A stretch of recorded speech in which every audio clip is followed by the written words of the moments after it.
Hey Ramy, how's it going? Happy Monday. I am a little bit nervous, I guess, because launch is in 22 days. Can't play with scissors. Hopefully I have the updated title. Yeah. Launch is in 22 days, and there's a lot of stuff left to do. I mean, even with the monetization stuff. But yeah, with marketing too. Hey, Hideo. So, yeah, I'm going to be going back to full work days starting today, and that way we can get to doing some of those things. I don't know what work there is to do on stream right now. I know there's a whole lot of stuff to do off stream. So I don't know how long today's stream is going to be, but we will start it and we will find out. So I guess, yeah, let's start with the whole clean up the to-do list thing. So this was last week. We had done... Actually, I hadn't done all of this. Yeah, Perry. Well, I should have a week of this thing here. So let's look at before next deploy notes. And then, yeah. All right. Moo. Yeah. Well, how's everyone's weekend? It is a holiday today in the US. It's Labor Day. Update Twitch bots. I guess I'll look at this, but I don't think it's gonna matter. Thanks. I've been practicing. Go through everything in this. Yeah, we'll delete this. Cool. I'll also look at number of lines. 7334. Yeah, no so. Yeah. Jobs. Oh. Good to see you again though. How's the job going? Auto host bug. Launch month, I know, Ultramark. Can't believe it. Thank you for the 3 months. It's hard, but you like it? Yeah. That's good. I think having a challenge is what'll let you grow. Oh, what's going on? Lunch month. If only I could do that. Yeah, I need to look at those notes still. Man. Yeah, man. Alright, well, what do we get done with? The before launch to do stuff. A lot of this. Hey, Anton, hey, Redacted. Indie dev life. It's not that simple, guys.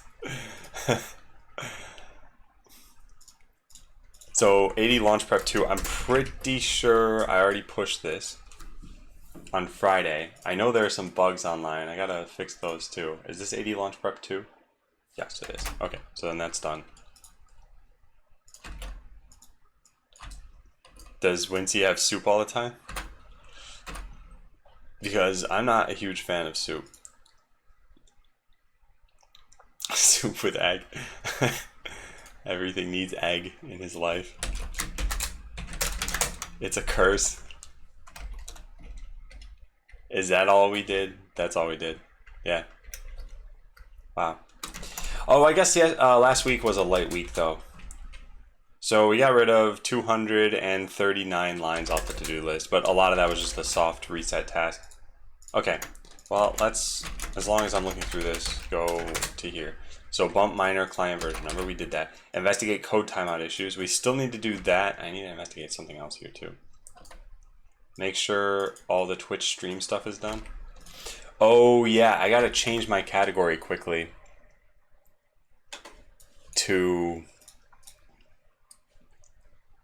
Yeah, I gotta change it to Botland for a second.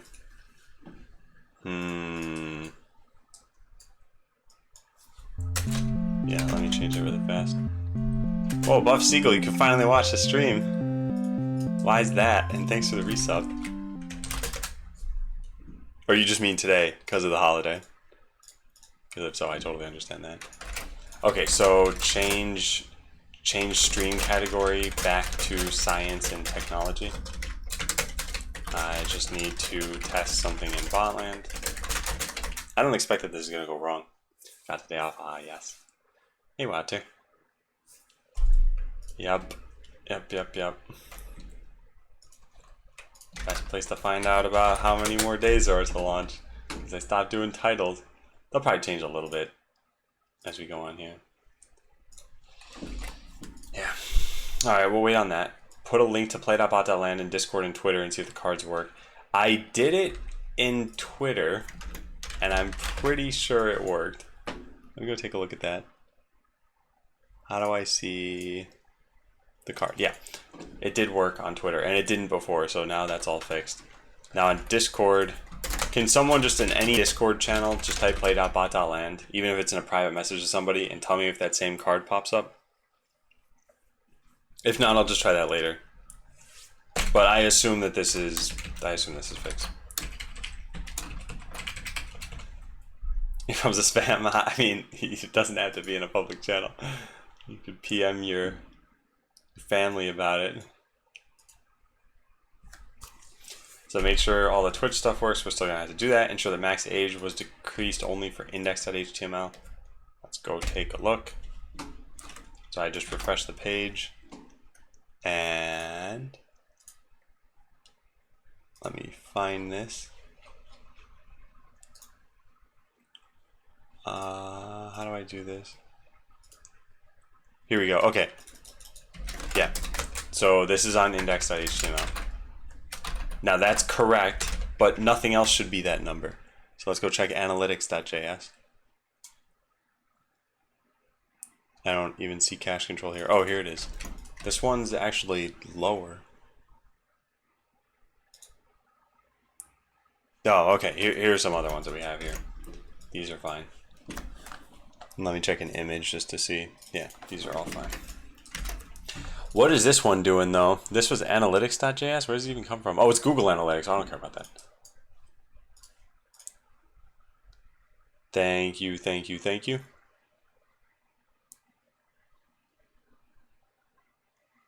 What Discord is that?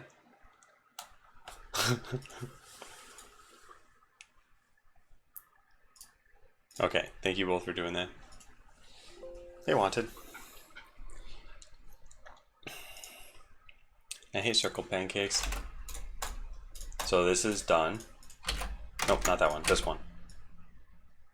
Go to news, do the same stuff for files other than that to make sure it's still 1 year. Yep, cool. And I don't know if the problem's necessarily fixed yet. It says if the out-of-date dialog still shows up, looking at CloudFront. We'll need to still look at that. Alright, am I in the botland category yet? I should be, yes, good. And then am I on the streams list? Okay, good. Yeah. Now, we gotta try blocking me. How do we do that?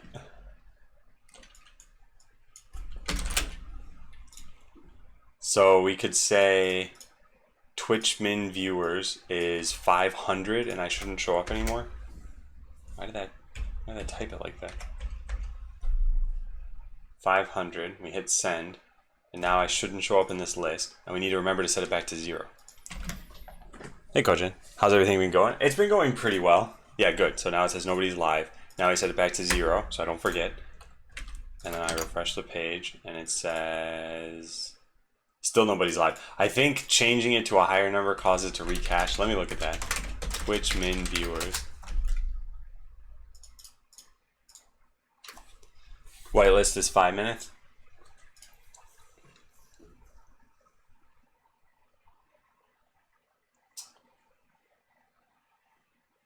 Okay. Hey, simple hacker. And nice. Yeah, blacklist being immediate makes sense. Now you're using it for sharing stuff between your computers, screenshots of other people. Oh, you made the Discord. Okay, yeah. Because I joined a separator Discord. Then some weird things happen. Hey, Samator. Okay, well, this will probably work. And I guess I need to stay in the category for up to... Oh, there it is. Okay, cool. I don't need to test this anymore. Let's go back to the science and technology category. Science and technology. Update. That'll probably make chapters in my VOD, which I don't want. But, you know, whatever. So that's done. Delete multiply user money. Yeah, this is just dangerous to have.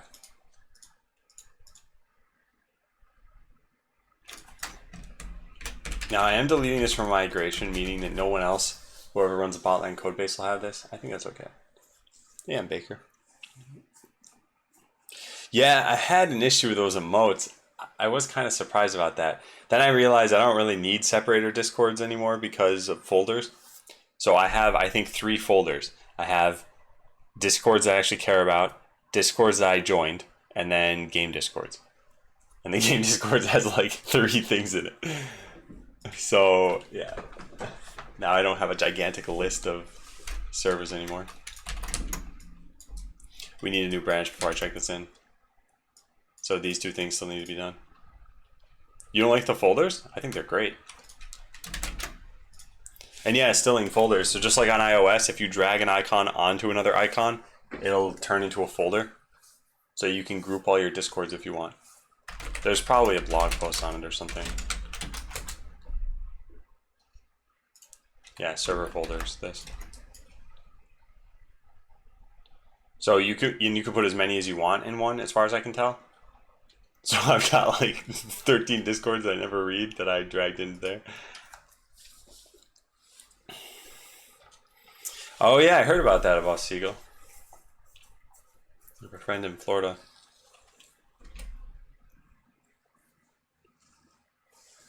Aw, Flame with Scissors, but the botline one is lower on your list.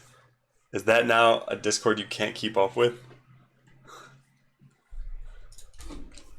It's a shame. Alright, I'm gonna look through the Twitch bots because otherwise I'm never gonna get to this. So we did this, we did this. I never actually checked this in though, which we can't do unless I make another launch prep branch. So let's go make another launch prep branch. Get branch, get pull, get checkout, AD launch prep 3. Okay. Delete this. I don't want this accidentally running in production again somehow. Yeah. Really, this can't run in production, and if it ever did, what would it mean? Yeah. It was only ever intended as a pre-launch progression bandage. That'll make sense in the future.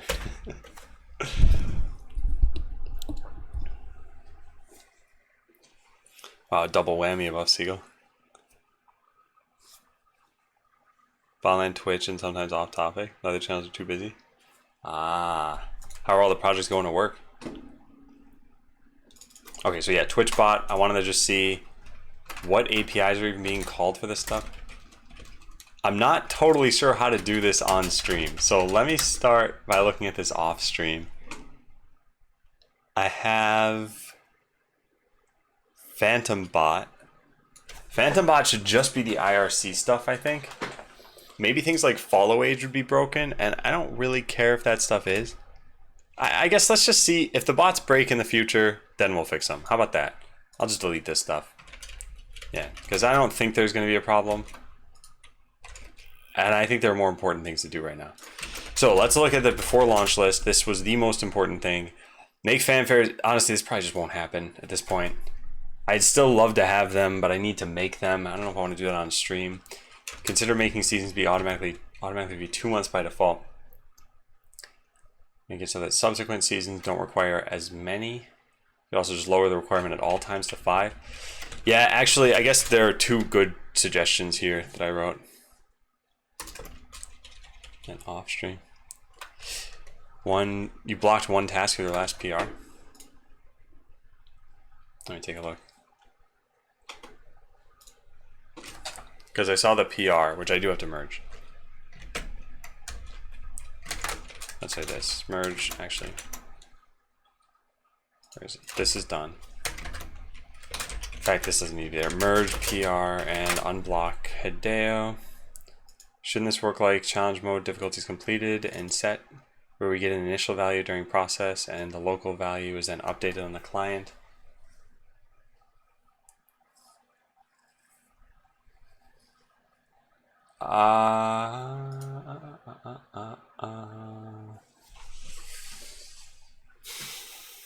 Yeah, we could do it that way. The API that I made, Daily Challenge Star,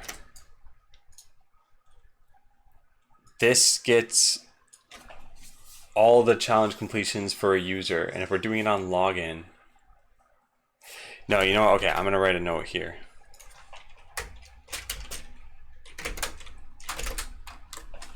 I'll write this. Is O of n for users. So I don't think it should happen on login if we're never going to show, if for every user, if they're never going to see the total number of stars anyway. How about we cache it the first time they open the UI that will show it, or the first time we call completed challenge mode, something like that. Yeah, we can do that and have loader. Yeah, that's what I think. I think this will make sense. Have the proof of concept done. Still haven't done anything on the infrastructure stuff. Can't decide on the database engine. Wow, yeah. I still think at some point you should ask for either more resources or a raise. A raise. Every developer wants a raise. Alright, the PR that was done is here. What is this? Oh yeah, can't merge that one until launch. You know what I should do? I should change this so that it's got a very clear title, which is do not merge until launch. Because I'm gonna keep looking at this and being like, what is this again? Now I'll remember. So change pre and post match results screen for challenge mode. Not allowed to say, or was a pre-match screen for challenges, and updates the post-match results to have the difficulty selector. Nice, nice, nice. Told it was not always visible, showed it on purpose. Sounds good. And of course, not go with your protected branch idea. Nah, who needs that?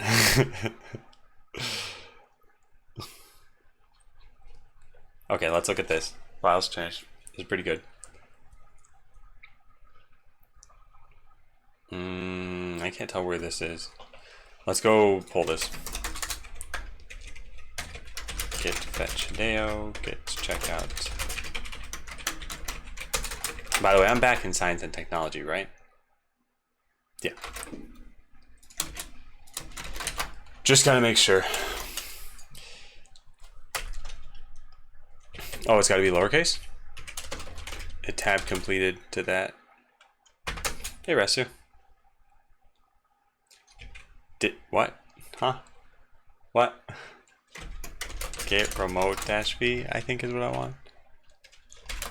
Git fetch. What did I type differently between these two things? What? Git fetch Hideo could not resolve hostname GitHub. I did exactly the same thing, right? And it worked. I don't know what happened. I almost thought I was going to be stupid to try the same thing a second time. And yeah, here we are with it working. So I want this.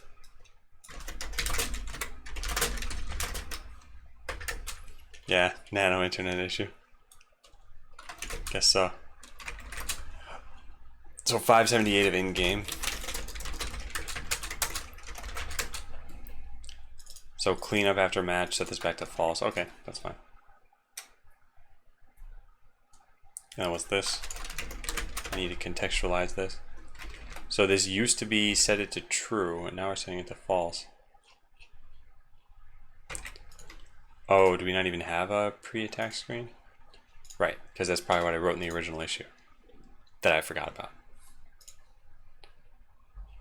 Stop showing it. Yeah, okay. That sounds good then. Join another game. Yep. Sounds good. What is this? daily challenge mode. What am I missing? Oh, it was removed. Oh, and what was that function? Show match results. Okay, sounds good. I should test this out, of course. And then what is this? Game button.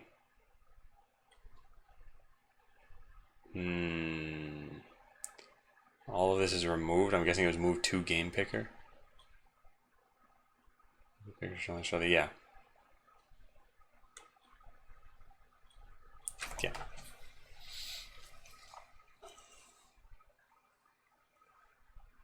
Okay.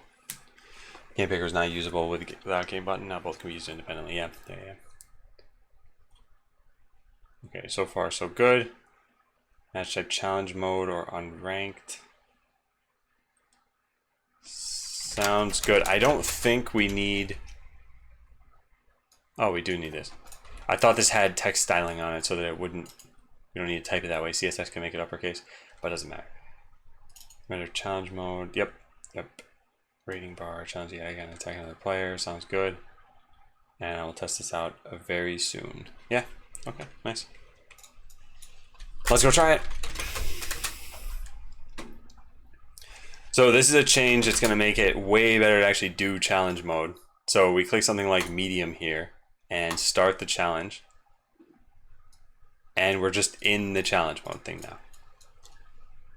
So I like that. I do wonder... Well, anyway, yeah, let's start with this. Let's just play... Actually, yeah, we can't forfeit. So let's play out the match. I don't care if I lose. All we care about is the results screen. There. Adam failed to defeat medium challenge.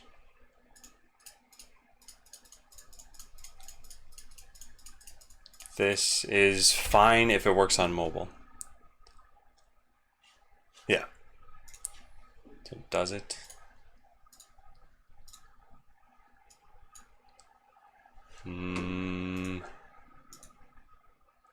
Yes. Okay.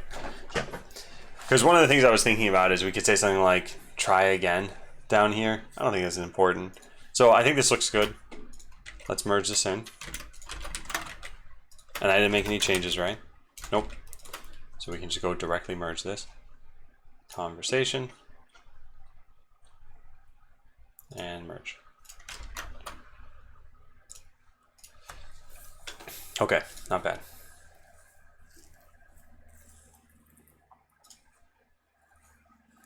Coffee machine or drain in the background. There's a fan right down there that's been on for the last many streams.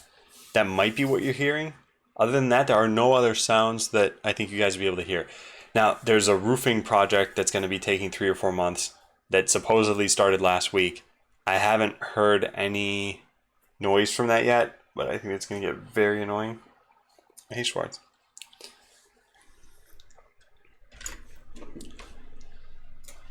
Alright, so we tried that. Focus on pre-launch and bugs list and then start the marketing machine. Yeah.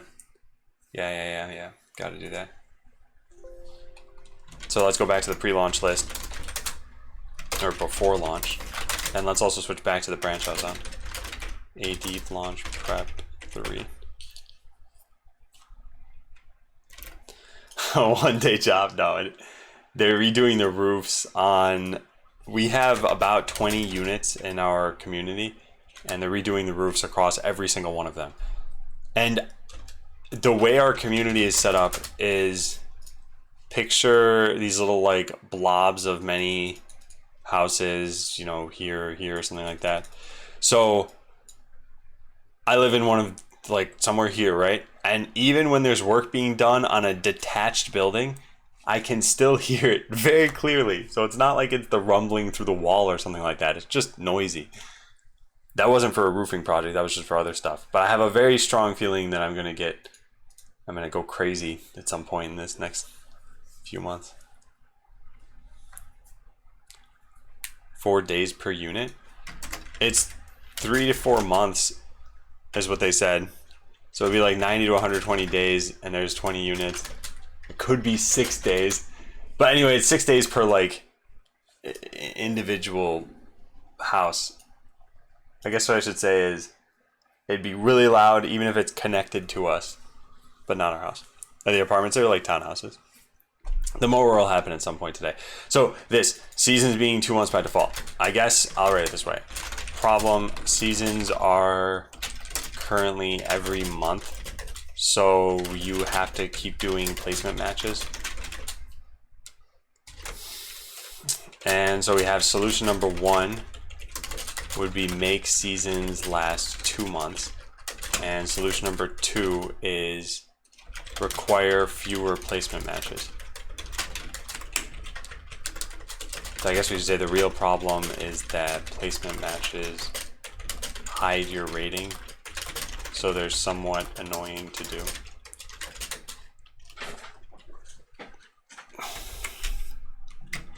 So make seasons last 2 months. You would get rewards less frequently. And here your rating would deviate for the next 5 matches more drastically. Hey, Blueberry King. It's going well. Is 2 realistic 20 days before launch without the ability to really test it?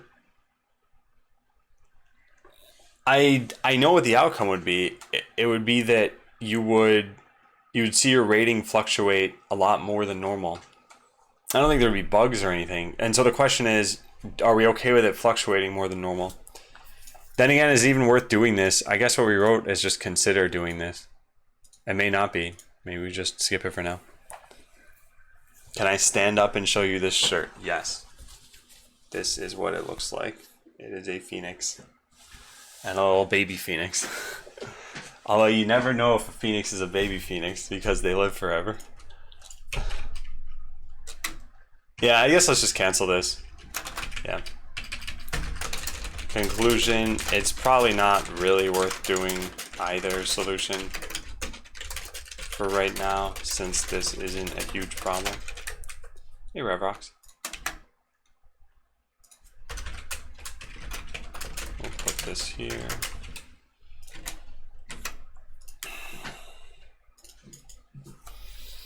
So consider scaling the effects of chips based on computer level. Some chips could be too powerful when they're affecting all bots. Maybe basing it on computer level is a good idea. So here's the work that's involved with this. While I do think this is a good game idea, there's UI work to show that this is the case. We would need something like a hardware table to explain chips. And then there's the, actually that's about it. I don't know. I still don't think this one's worth doing yet either. May get new users after just the first launch, so changing the number of placements may not be the answer. Maybe just always 5 is the best. That's what I mean by changing the number of placement matches. Right now it's 10, so making it 5 would be changing it. I don't mean having it be variable across seasons. What was written originally was that maybe I could have subsequent ones be 5, but that's not what I was considering over here. Over here was just like, let's just always have fewer.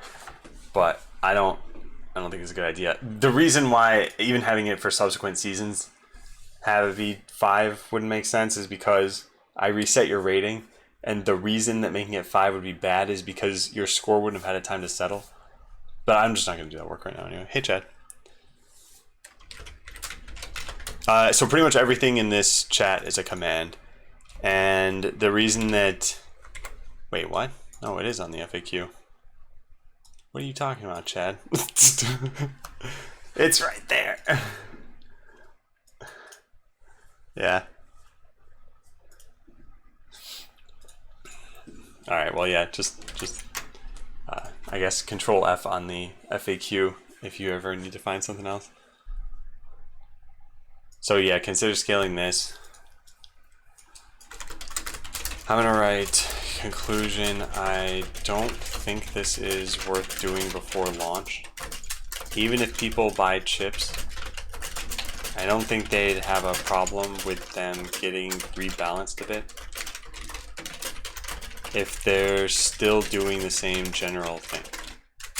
So we're gonna cancel this too. We're gonna go through pretty much everything we can do on stream. Making the fanfares doesn't have to be off stream. Hey Deshwan, and hey Professor. You were the chosen one, not anymore. Maybe get rid of beta references. I don't know if that banner with the Google Docs still exists, but probably get rid of that. Yeah, we do need to get rid of that. And it does still exist. I just don't remember. I don't know where. But if we search for beta, we should be able to find it. There it is. Beta banner. And a link to a document. I wonder, can you still check the link stats on these? Let me see something. You can't even sign in to this anymore.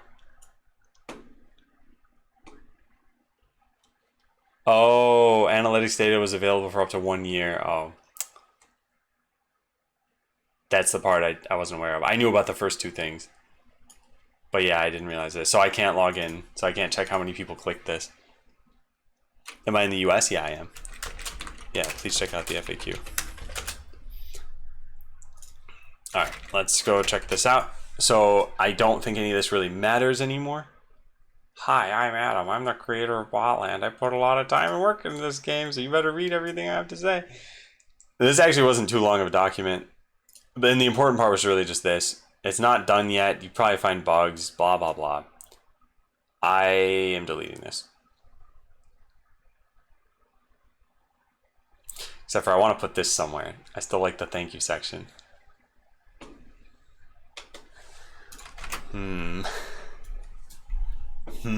I don't know where to put that though. Maybe I could have a button right next to this. Alright, UI genius Adam13531 is about to go make a new button. You ready? We put this here. And then we change this to receive thanks. And then we make it very bright. And when you press the button, it'll show you that paragraph. Beautiful. Alright, let's delete the beta banner from this stuff. So beta banner render.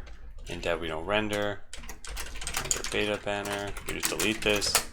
We get rid of probably this entire thing. Yep, assuming this doesn't show up anymore. Yeah. Hey,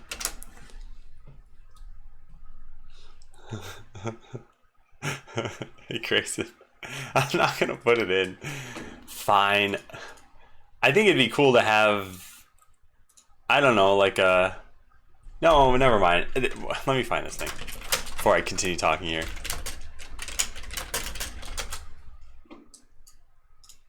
There's a meme picture. Can't find it. Anyway, there was something on the internet a little while ago, which was something like, when games put thanks to you, the player, at the end of the credits. And there's a picture of Yoshi being very happy. So I guess that's pretty cliche, right? You show the credits, designers, programmers, sound engineers, and you played the game. I won't do that. Don't forget the other repo. Which other repo in this case? We put it into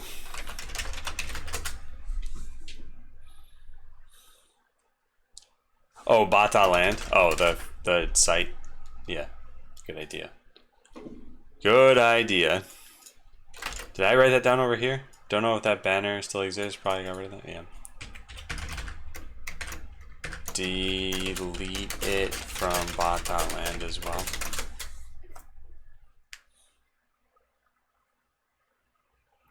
You want your money back? Thank you everyone but Rami in chat. You really helped me coming pretty far away here. All your support and dedication, except for Rami, has been great. So I'll check this in. Hey Nasty. You own botland.com? I don't have botland.com. I don't plan on buying that either. I don't even know if it's available. But I don't think many people are probably going to go to the other domain that I do own, which is botland.net. I feel like you can't get a better URL than the name of the game. Bot.land is the greatest URL for a game called Botland. What are the odds of that ever being able to happen again?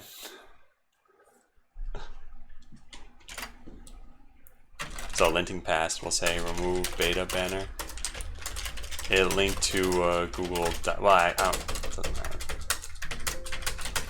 Okay, now front page, whatever I called this, Spotland front. I think Hideo actually named that. And let me go look at this. So building, actually I should have a change here, shouldn't I? Package.json, git diff. Yeah, that's fine. Okay, so we'll just rm rf dist. Perfect. And then we'll build it, yarn run dev. And whoop. cd botland front, yarn run serve. Update the screenshots. Fell just looking at them. I don't know. Because the thing is, the UI hasn't changed significantly here, other than having the circuit board style background, which I wonder if that would clash at all with the one we have now. Yeah, well, I'll write it down. Update the videos on bot.land so that the new UI is showing, even if they're generally the same things happening in each one. Nothing is blue. Okay. Okay.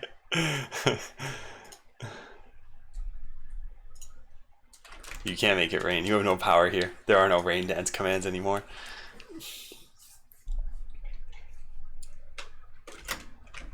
So we're gonna fix just this right now.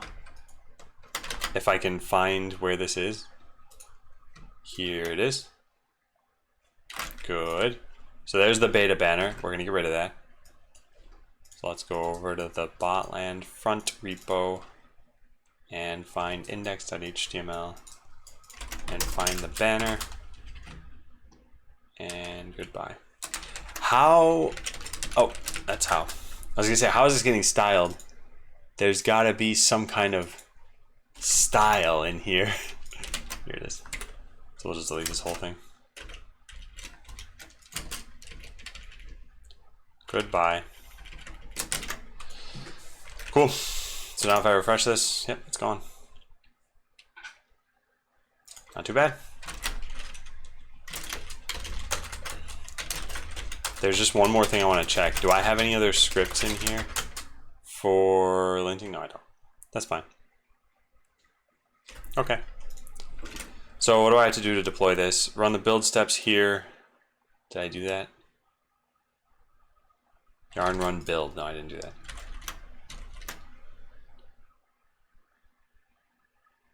That also shouldn't have been a problem, right? Yeah, okay. So rm rf dist yarn run build. Good. Log into the AWS console. Okay. Go to S3 botland and then upload all this stuff. Where is S3? There we go. Click upload and drag the entire thing. Drag the entire dist folder in index.html. We only really changed one file. I'll just do it anyway. Might as well just be safe. Next, set public. Next, upload. Okay, and then go to CloudFront. I gotta wait for this to finish. 28%, 30%. This is probably making me drop frames. Yes, it is. I don't have enough bandwidth for this. There we go. Hey, Code Visionary. Hey, Sharky. Hey, Glitched. And Jesta. Way less careful than I am when I remove code. Well, in this case, it's really just removing a banner. I mean, even if it breaks the whole site, I'll deploy it, and if it's broken, I'll fix it. It's not too bad. You can write a single command to do all these steps. Yeah, I could. I haven't, and I probably won't right now.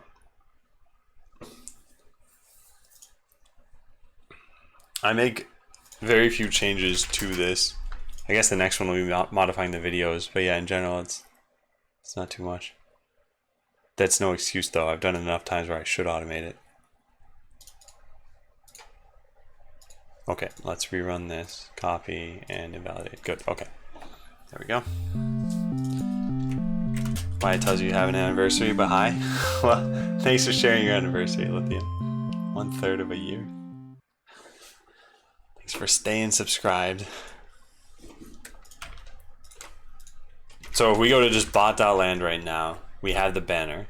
If this invalidation ever finishes, which I think I just closed the tab for, so I won't know, but if I hit Control F5 here, it goes away. Yeah, cool. So if you guys end up going to botland as well, it may or may not have updated your particular edge nodes yet, so you might not be able to get the new one, but it should work. Yeah, it should work. Nice. Twitch Prime is, 3 days, wow. Nice. Don't know what Twitch is doing. I don't know either. All that stuff has always confused me. I've heard so many different things over the years from people saying things like, I can share my sub anniversary 2 days in a row, to I didn't get it immediately, refreshing the page didn't work, blah, blah, blah. Kind of missed the banner already. Okay, we'll put it in just for you. Tell me your IP address.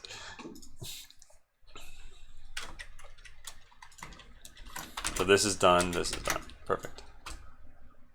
Hey, Romania, it's going well. We're getting through as much of the pre-launch list as we can, so that all that really will remain are 2 things: marketing and bug fixes. And both of these are going to be really important before launch.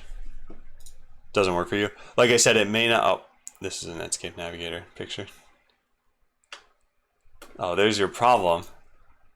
You're going to meta.stackexchange.com. In fact, I don't even think this is you. It's not 1239.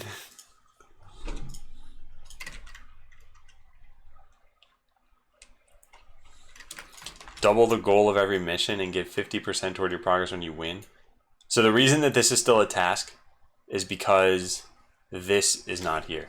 There's nothing animating telling you that you get more progress when you win. However, I think that this better work. Uh-oh. Uh-oh. Banner.last. Aw, man. Ooh, what? I can't even find it. Banner. Oh, here it is. Delete that. Banner Z index. I'm guessing this doesn't exist anymore. Nope. I should probably search for banner a little bit more. Update CSS by adding a question mark.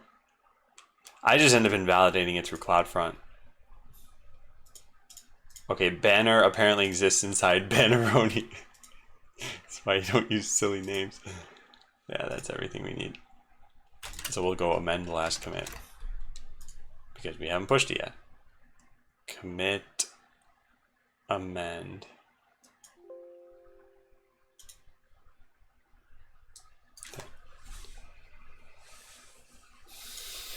Okay. This should load finally. Yep. So what was I going to do after this? The mission thing? Yeah, I wanted to go see what happens when you click attack. No defenders exist. Nathaniel, Christopher. You don't have it on the main page, but I do have it on the sign up page. Yeah, I haven't deployed a new version of the game yet. Just of the website.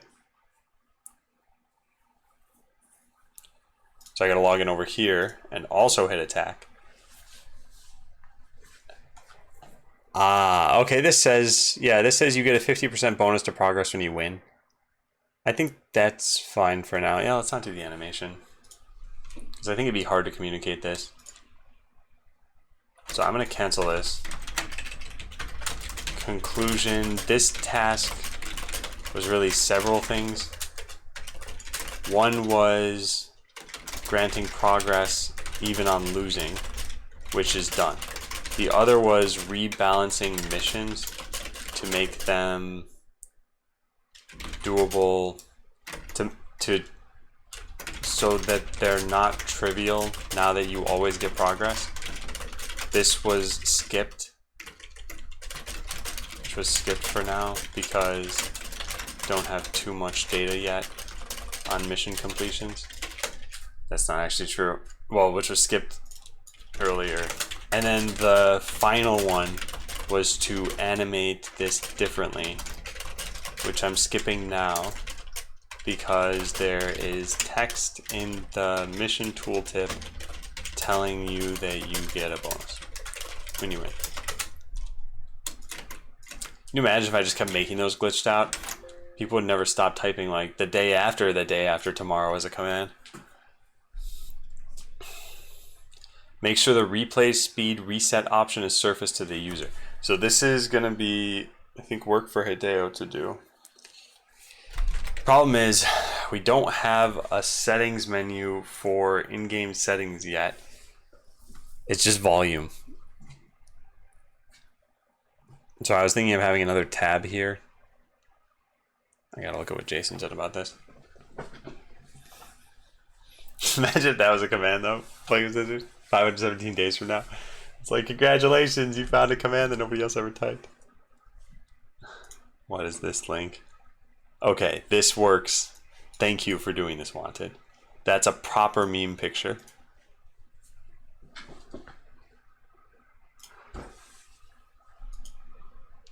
Yeah, you get a point for that. I have made it Raimi on you.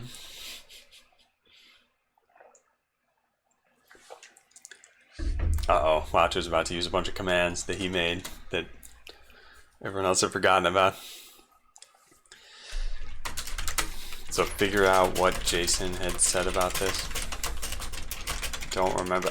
No, you know what? Okay, or a couple things. We have user-defined, no, not user-defined code, user options. Here, there were a bunch of different options that we may have wanted. Oh, wow, that already existed. 8/23/19, when is this? 7/4/17? So like 2 years before?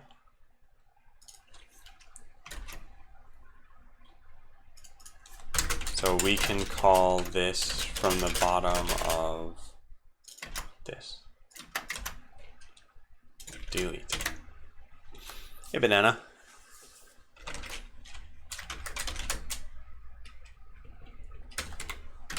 And hey, XCS. Just trying to type a blueberry emote, but those don't exist. Yeah, how's it going? Okay, I want this. What other things do we want? Alert when a streamer's online. Needs to be some kind of slider for a minimum. I don't want to do that yet. Blockade should have its own sound toggle. No, I don't care about that yet. Make it auto close be configurable by default. Play sounds is already there. Sound toggle and ideally divide by the UI. Probably can't do the latter. I'm gonna ignore this for now. Let's just put this here. Consider having select a blueprint by default be a configurable option. Whoop. If I do this and I have to fix a bug where you can go into attack or defense when you don't have any of those blueprints, it'll automatically select one from the other mode. Okay, show a grid over the entire arena. Allow for customizing themes and colors. Show tile numbers. Checkbox and clear all. I don't know, I kind of just want the one option right now, in which case I could just make this myself. I'm not totally sure where we'd put it. We have everything separated into sections here. So we have public attacks, then volume, then account. And so we could add another one that's like game in between these two maybe. Yeah, maybe I'll do that. Hey Zyza, going well for me. So let's add a game section for now to the single settings tab that we have that has the checkbox, the new checkbox. I think that'd be good. I know people have been asking about this option for a very long time. Hey yo. And we're finally gonna do it right now. So let's go to the settings dialog. And we want to find just beneath volume. You mean first stream? There weren't replays on the first stream. That doesn't count. So I'll say render game options. Give you some more hours per day. I think if I had the ability to do that, I would probably be selfish with it and give them to myself first. More hours per day. I think truly lucky people are people who have to sleep way less, because that's like getting more hours per day. I slept for about 7 hours last night, and I feel like I could have done with another hour or two. There are some people out there who are thriving on 3 or 4. Must be nice. You got 3? Are you thriving? Hey, Tiberian. I like the name. Played a lot of Tiberian Sun. However, I find it odd that your account was created today. Welcome to the stream regardless, and I guess welcome to Twitch, although I doubt you are new on Twitch. Alright, let's copy this whole thing. Let's figure out what we're going to do here. We'll put game is row true, settings, volume section. Wonder what's in here. Settings section, content. This is probably fine. I'm just going to copy this for now. We'll say settings, game section. I picked since my last account was stolen for no known reason. So stolen, I think this is where it's good to have a little primer on internet security. So the only ways that things could be stolen in this case are like a guest password, a shared password with somebody else or another account, like a man in the middle attack. So you could have a keylogger on your computer or something like that. What else do we have here? Yeah, I don't know. I think it's pretty much those. And anyway, you're probably missing 2-factor auth. You should probably set that up for your Twitch account. Okay, so we're going to set this up here, like so. And we have inner content that we're going to put hello world. Oh yeah, breach. That's another good one, yeah. Keyloggers don't count as man in the middle? They do, right? I would think so. There's someone in between what you're typing and who's getting it. Let's try this. So, except that I just I did this wrong. I combined these things. I didn't mean to. So let's Control Z all of that. There we go. Game. Alright, that should hopefully work. Yeah, phishing. I lumped that into shared password. As in you shared your password with someone you shouldn't have. Guess there are a lot of other things like cross-site scripting and stuff. Yeah, I highly suggest using a password manager. So I use one called KeePass. There are a lot of different ones out there.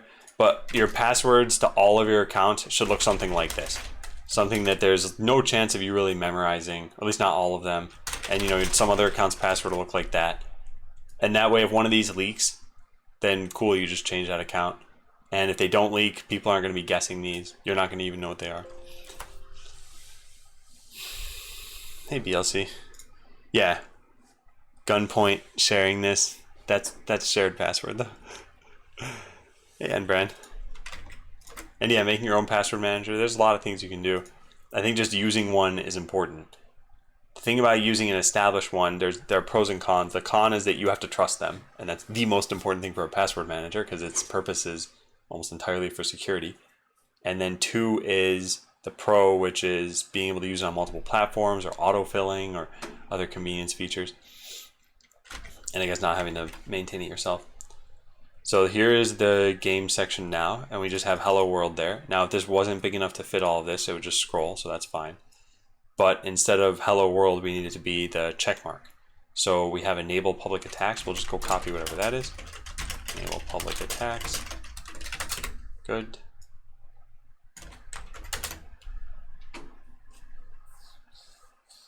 Use a digital book in your room. They need to break into your house to get access to your password. What is a digital book? Just some computer that's not connected to the internet? Hey, Soulshine. Google Titan. What's Google Titan?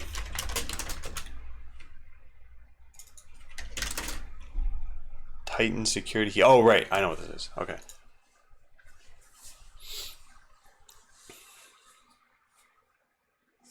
Yeah. Alright, so we'll go back to game options. Spurman, welcome back. Oh, I never made the welcome baby 4 command. We gotta go do that. Hang on a second. I can't welcome you back just yet. Unicode power of 4. Is there a character for this? Exponent. Oh, where is it? I gotta find it. Can we search for the 2? Oh, it's the same as searching for just the number 2. Where is it? Yeah, 3 plus 1. Is there a 4? I'm never gonna find this, am I? I don't even know if I'm on the right wiki page. Why am I using Bing? Check out the Y Bing command. Oh, nice. Thanks, Superman. Okay. Okay, now we gotta make the command. So let's type the first one, and we'll get this.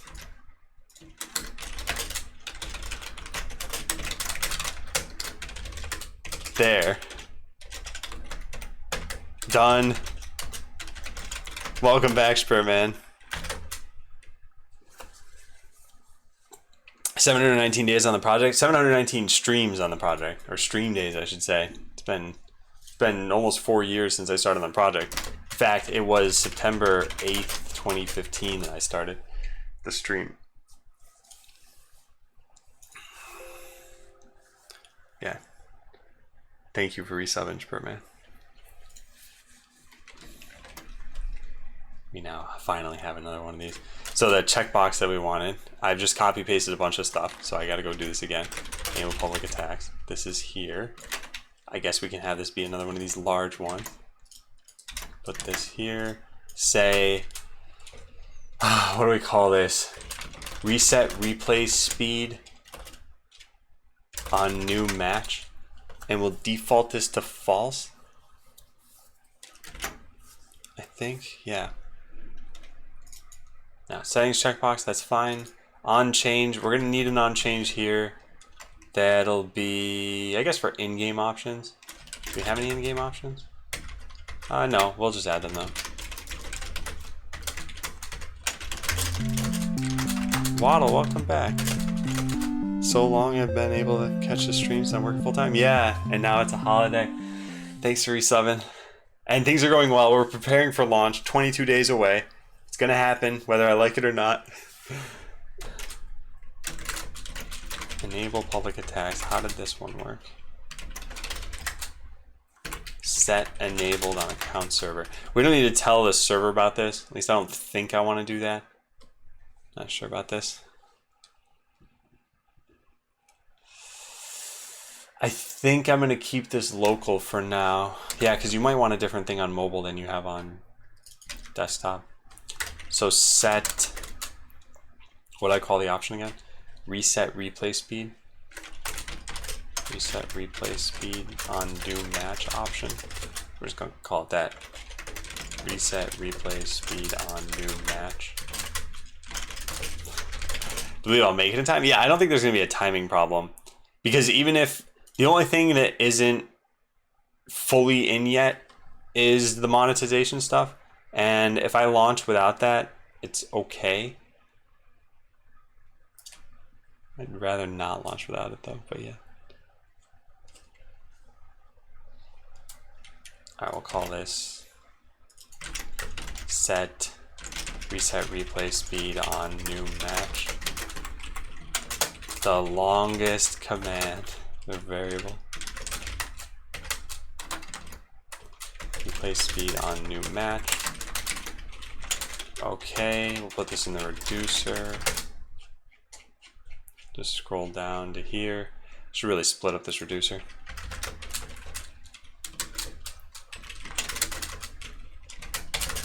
So I don't know if this should be false or true. I'm gonna think about defaults and other code in just a second. So if true, when starting a match, the replay speed will be reset back to 1x, or back to the default. Whoop, which is 1x. Yeah. And then we'll plop this in here and put this. Okay. So now we would call this from over here. This dot pops dot whatever. Yep. And we get that from here. In-game actions. And we could have just imported it like this, I guess. Actions in game, and then just get this there.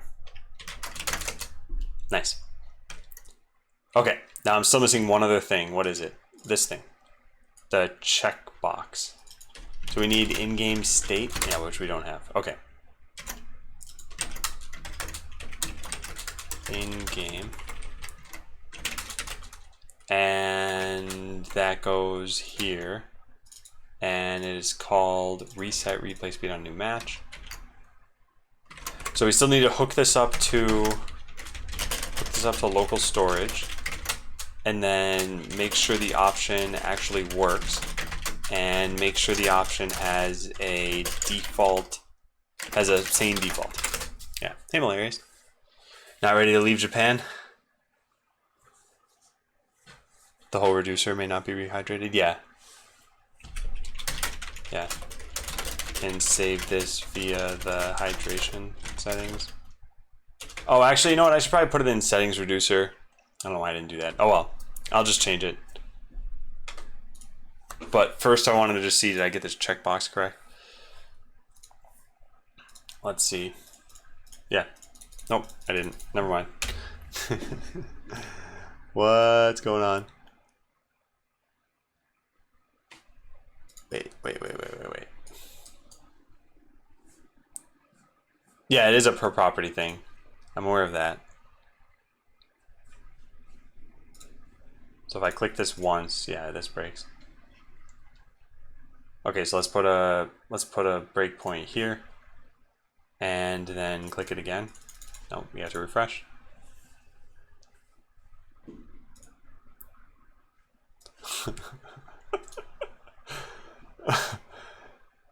I don't know. I think forgetting your master password is pretty dire. So it breaks in, and now I can figure out where this is coming from. At least I would have liked to be able to figure out where this is coming from. Maybe here. RTL is not defined. That means that Webpack config got overwritten? Oh, come on. It did. And Dorn, 3 years. Welcome back to you too. Thank you for the resub. 3 years of resubbing. I think there's 4 or 5 people at that number now, which is the highest number you can have because I became a partner in September of 2016. Hey, Perpetual Fest. So this will take a little bit of time in order to run. You were first though, remember that? I mean, you might have been the first to hit 36 months. I don't actually know if that's true, but you weren't the first to sub. Well, the first person to sub, I don't think is the sub any longer.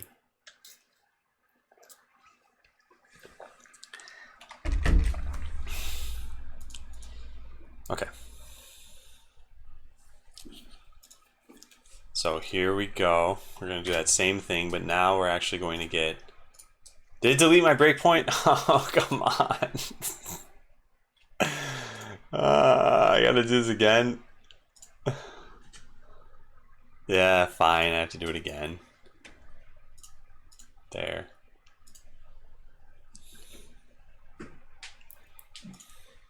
Some morons. Don't you talk about the first 4 subs that way. What makes you think you can say that? Checked as an event. Okay, yeah, that's a problem.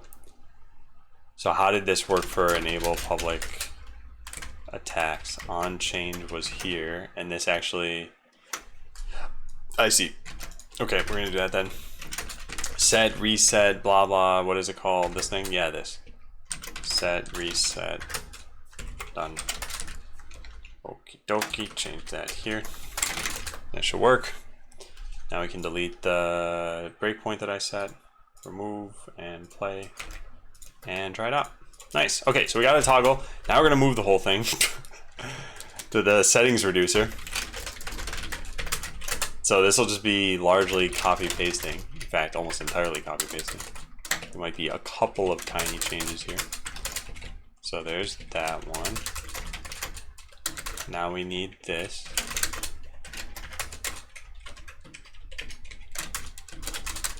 Good. Now we need it from the reducer.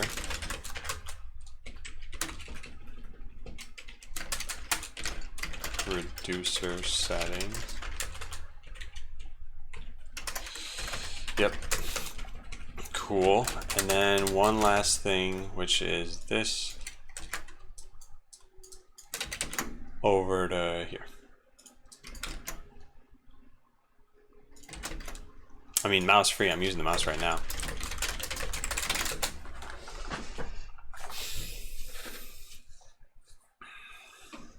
Okay.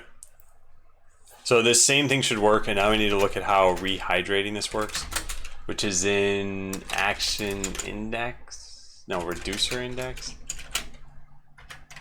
Is it in here? I'll just search for rehydrate. Here it is, maybe. Rehydrate, yeah, here it is. Settings to ignore. So I guess we're not ignoring this setting. So then we're basically done. The UI is wrong. There's no need for the white inner wrapper here, just like the first section. Also, there was a type error, which may be related to a new checkbox not passing a Boolean. That type error was something I just fixed, I believe. But yeah, this, you're right. This inner part is broken. So now this prop doesn't exist. That doesn't come from here anymore, right? Settings, action. Yeah, that doesn't come from here. It comes from here. And then the inner wrapper on the game settings that we have, we can get rid of that. Good call on that though. Diamond pickaxe, I'll have to go down to somewhere between layer 5 and I believe something like 24. Just start strip mining, find it eventually. Cool. So now let's make sure that this is actually saved. So I'm going to refresh the page and it should be checked. Nope. So how do we save anything else that's in here? Because the volume levels get saved. How does that work? Let's find an easier option. What else is local only? This one, these checkboxes. But that's still part of settings volume slider. Okay, fine, let's go look at this class. Never played it until this week? Wow. I think Minecraft was such an impactful game that I'm kind of surprised to hear that some people still haven't played it, I guess. Well, some people who are on Twitch and who might consider themselves gamers. I don't think you have a migration for it. Didn't want to bother. I think I may be wrong. I don't remember how this even works right now. I wanted to look at that first. So on changes set volume level. Here it is. Then this.prop set volume level. And set can play sound. Where does that come from? This is all right here in settings actions. It can play sound. Sound manager has this. What is going on here? Here it is. Okay, can play sound. So this should all just be here too. Yep, can play sounds, default values.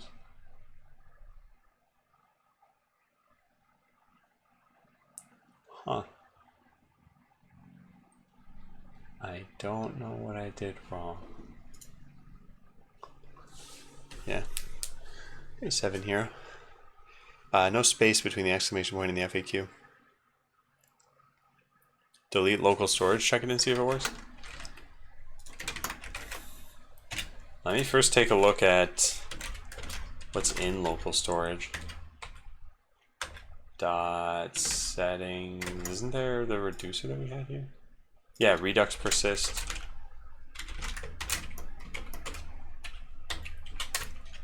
settings reducer. All right, what's in here? Reset replay speed on new match is set to true. Is that what I called this? Yes. So it's not hydrating correctly. Yes, let's put a breakpoint here. Hey Reindeer, how do you play? Yeah, actually, if you don't mind checking out the new command, that'll tell you everything you need.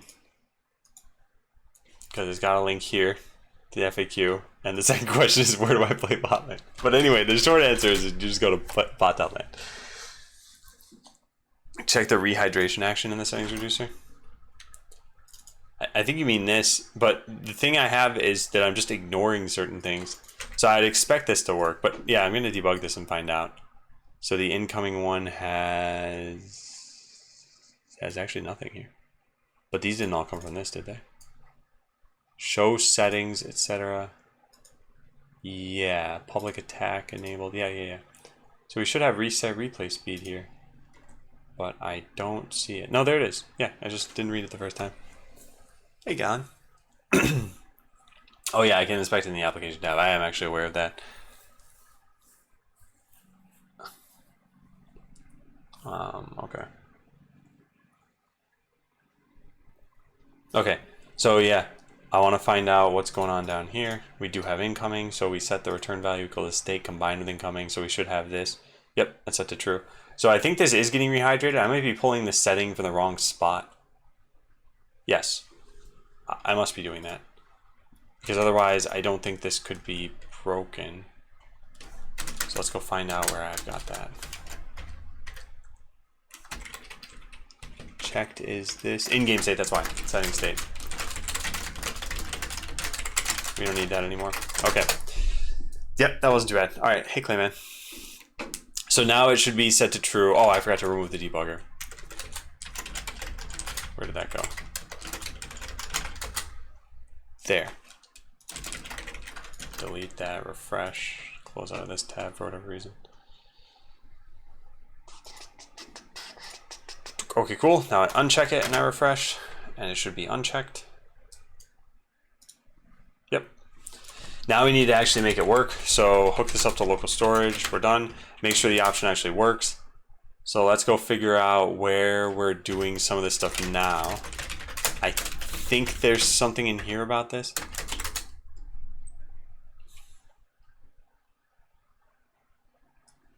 So we set it to default every single time you start. Where else does this happen? In fact, let's just search for set replay speed. So there's one, there's another. Reset replay speed if on mobile. On mobile, since replay speed buttons aren't present before starting the match, reset the replay speed to the default. What do I want the default for this to be? No type error when it's checked? No type error. I had been passing in a function instead of a boolean the first time around. Now I'm passing in a boolean. Yeah, what do I want the default to be? Maybe we should figure out number 3 here first. So do most players want this to reset every time or remember your value every time?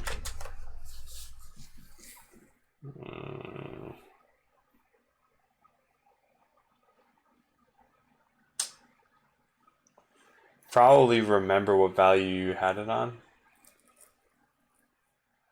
Yeah. So I think I want this to be false. It is false. So that people have to go into this settings menu and actually set it to true if they want it to be reset. And maybe I should consider putting a tooltip on here too. That. Put a tooltip on the option. Oh, also, one of the other things we should do while we're here is change the public attack question mark into just a tooltip if possible. So this is done. Make sure the option actually works. Let's go do that. So everywhere we try setting this back to nothing, and then this whole function should probably just disappear. Where do we do this? Test defense.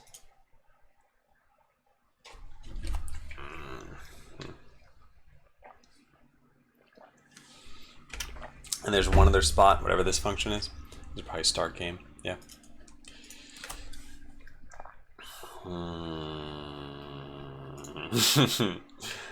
What do I want to do? I guess if it's a user option now, yeah, I'll get rid of this.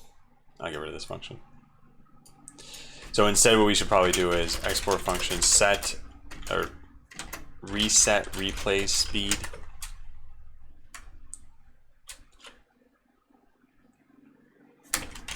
I want to make this longer. A new match.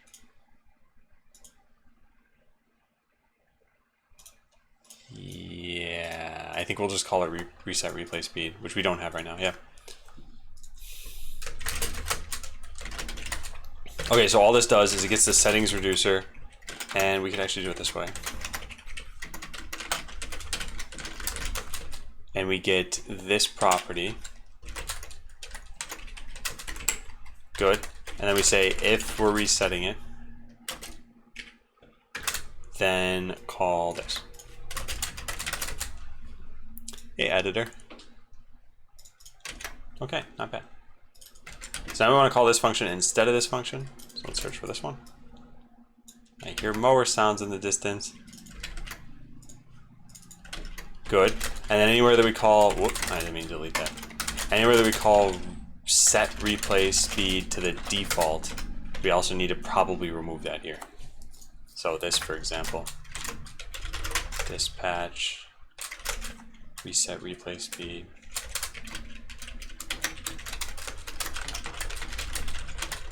Did I do that right? Yeah, I did. Anything else?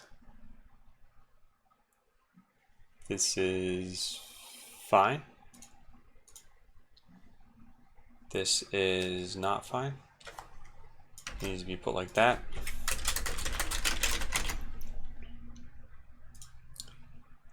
Any other ones? We can't call set replay speed as it'll do nothing in the speed, as the speed in the reducer didn't change, only the one in the arena did. Yep, that's fine. Yeah, this is when you're skipping anyway. I know what this is. Set replay speed here, this is fine. This is fine because this is speed up, slow down, and skip. Yep. And then what is this? Set camera zoom and replay speed for the sake of the intro tutorials. We explicitly do not care if there are any settings controlling replay speed and how it resets. Wow, I really thought ahead here. We want the introductory tutorials to always start at the default. Yeah, cool. The only problem is I wonder if I should go against what this says now. So here's what I was thinking. During the tutorial, you are probably not used to the game yet, so you would always want the replay speed set back to 1x in case you would sped it up in the last match. That way things don't fly by. I think I still agree with this. The only thing that's tough about this is that you may go through the tutorial and then think it's not, the setting that I set isn't working. So for example, let's make a new account here and you check this.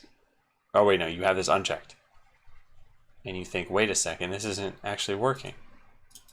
But it's just that we ignore it for the tutorial. So here's what I'm talking about. If you hit the plus button a bunch of times, now it's 32x, it got reset back to 1x. Regardless of that option. So do I confuse users who try that to try to change that a little bit?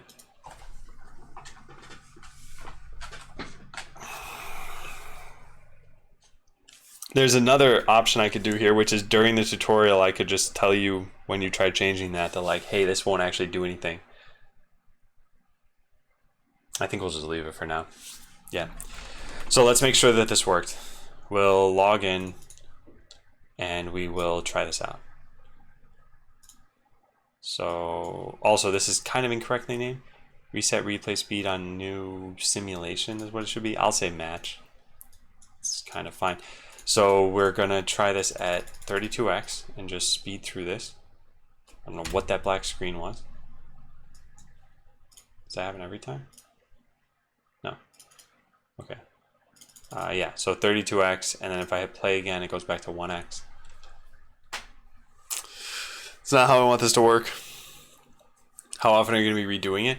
It's not about redoing it so much as it is about you're in the tutorial and you see that this is an option, and you're like, this is unchecked, but it's not actually respecting this option. So as a new user, you might get confused. Now you might say, well, wait a second, why would a new user go to the settings menu to begin with? The reason why is for volume controls. I don't think there's any other reason to go into it.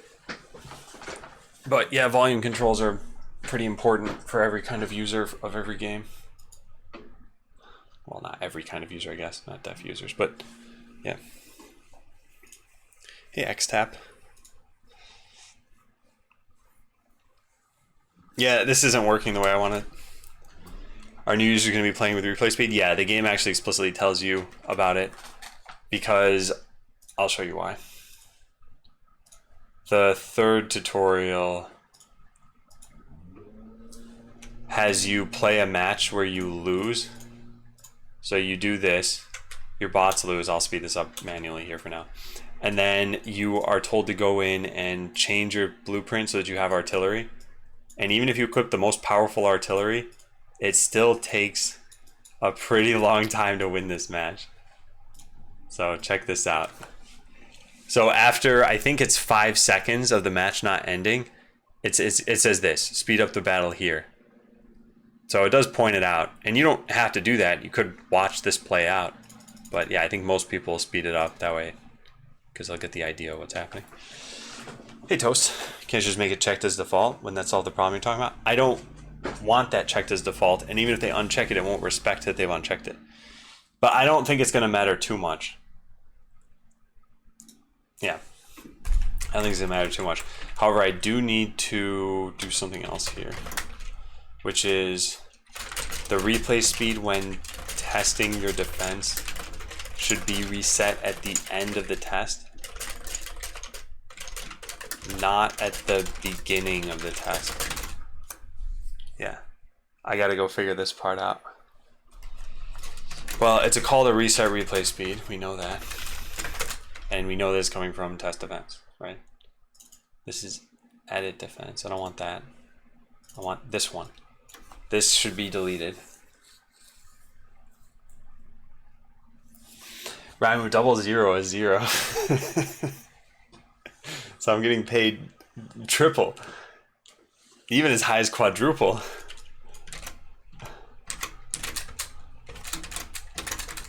So I gotta delete this one.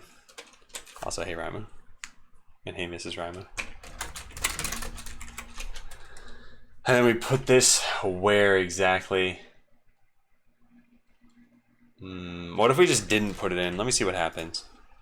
Because it's technically not a new match. Maybe just when you enter test mode? So if I put down bots here and I set this to 32x. Where's that black flash again? I don't know why that's happening. So reset replay speed is now checked. Do this one more time. And it's just going to let me play at 32x the whole time. So if I X out of this and come back in, what happens? It's still at 32x. Yeah, so I think this is okay. But now what happens when I go to edit defense? As long as that gets reset back to 1, I think I'm fine. Yeah, it does. Hotel, so it's like you're new to the stream every time you come back. I'm just going to link you the FAQ and time you out. I want you to read through it this time. Normally I wouldn't do this.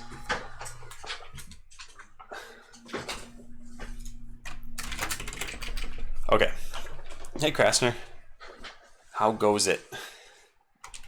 So this is what we're gonna do.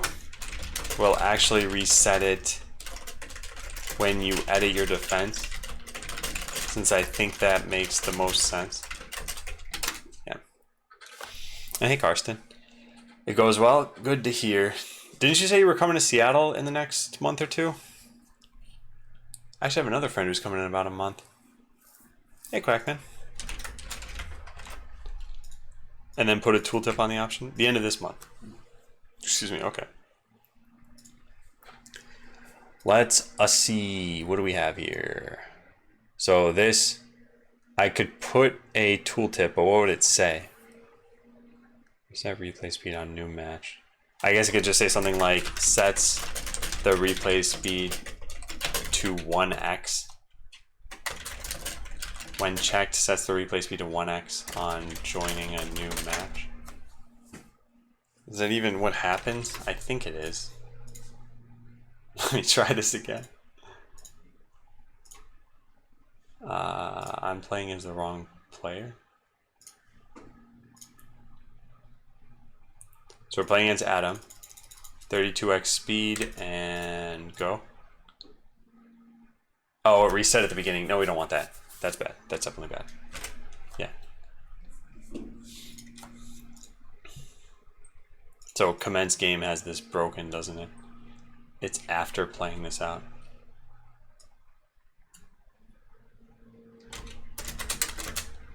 I really botched this. Hey, Knowledge. And it should only be done when you actually join the match. So when you start a game against another player, there's something like joined game.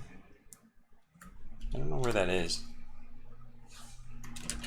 Oh, I'm searching for the wrong thing. There we go. Joined game with another player. Which one thing? Would it make more sense to have a slider too with a preferred replay speed? Like always set the replay speed to this. I thought about that. I think that can be something that we do in the future. I'd like to at least get this in at first. Yeah. So join game with another player is one thing, but then when you join a challenge mode match, it doesn't do this. So where do you join a challenge mode match? I should go figure that out. So we need to call this joining a new game. Set this option. Right now it's every time you commence a match, which is not what we want. In fact, that's actually, it's one of the things I wonder about. Maybe what I should have changed is maybe this option should be reset replay speed before playback.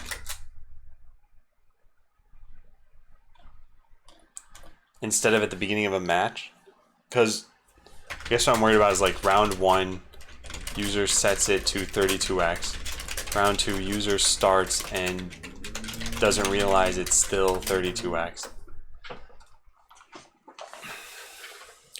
We could just rehydrate the replay speed.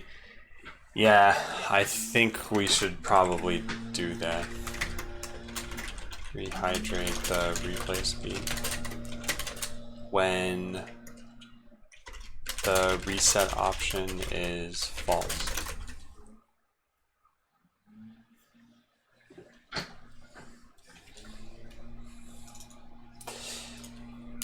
Yeah, that's when it's false, Hideo. That makes sense. When it's true, though, and you do want it to reset, when do you want it to reset?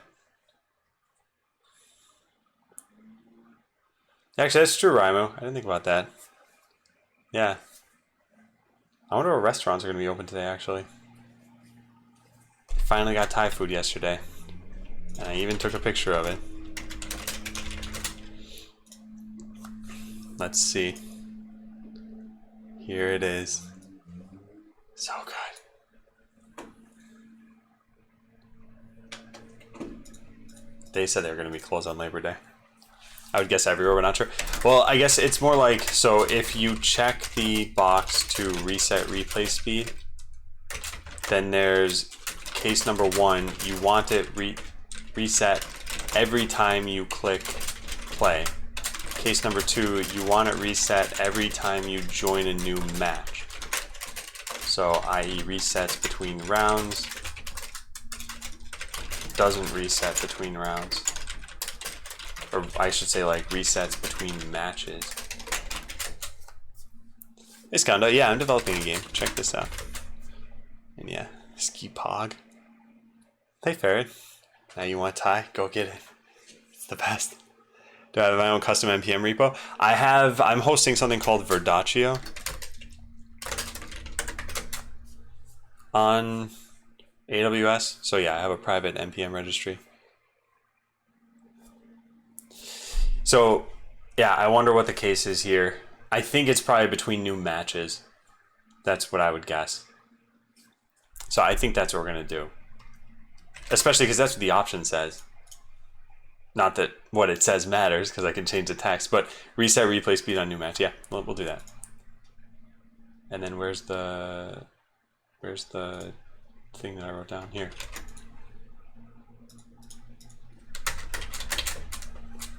Any hiccups you should know about? I'm not sure about hiccups. Let me see if I have any Verdaccio notes that might help you. Yeah, if you take a look at this, you might find some things. I don't know if there's anything. Yeah, there's some troubleshooting guides here. Max users equals -1 disables login. You might find this helpful. It's a very short note. How do you run this? Sever needed? What am I missing here? You mean server? Do you mean you like have to host this game yourself? I think you're talking about Botland. And if you are, you can just play online. Just go to bot.land. Otherwise, I'm not totally sure, and yeah, you should ask your question maybe a little differently. Okay, so on a new match is when we want to do this, and I don't actually have that right now. I have joined game with another player. I guess what we want is just joined game. Export function joined game. And this is going to dispatch set replay speed from in-game actions. And join game with another player will call join game. This is called whenever you join a new game, whether it's against another player or against the AI in challenge mode. So it's like a hybrid game / app. Yeah, I suppose you could look at it that way. I always just thought of it as just a game.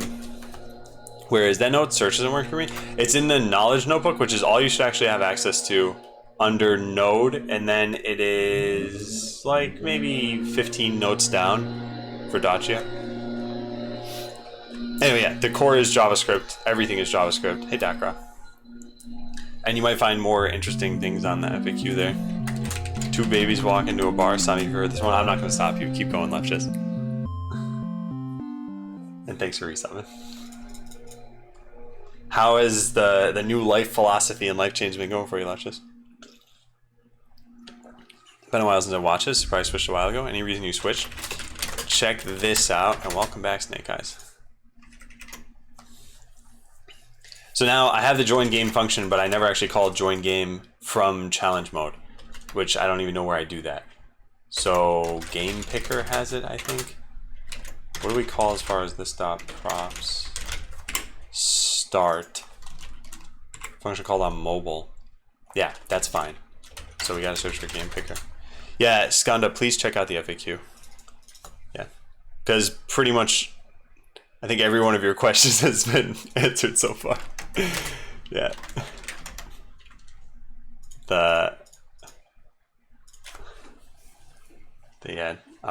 What are you doing on stream? I am making a game.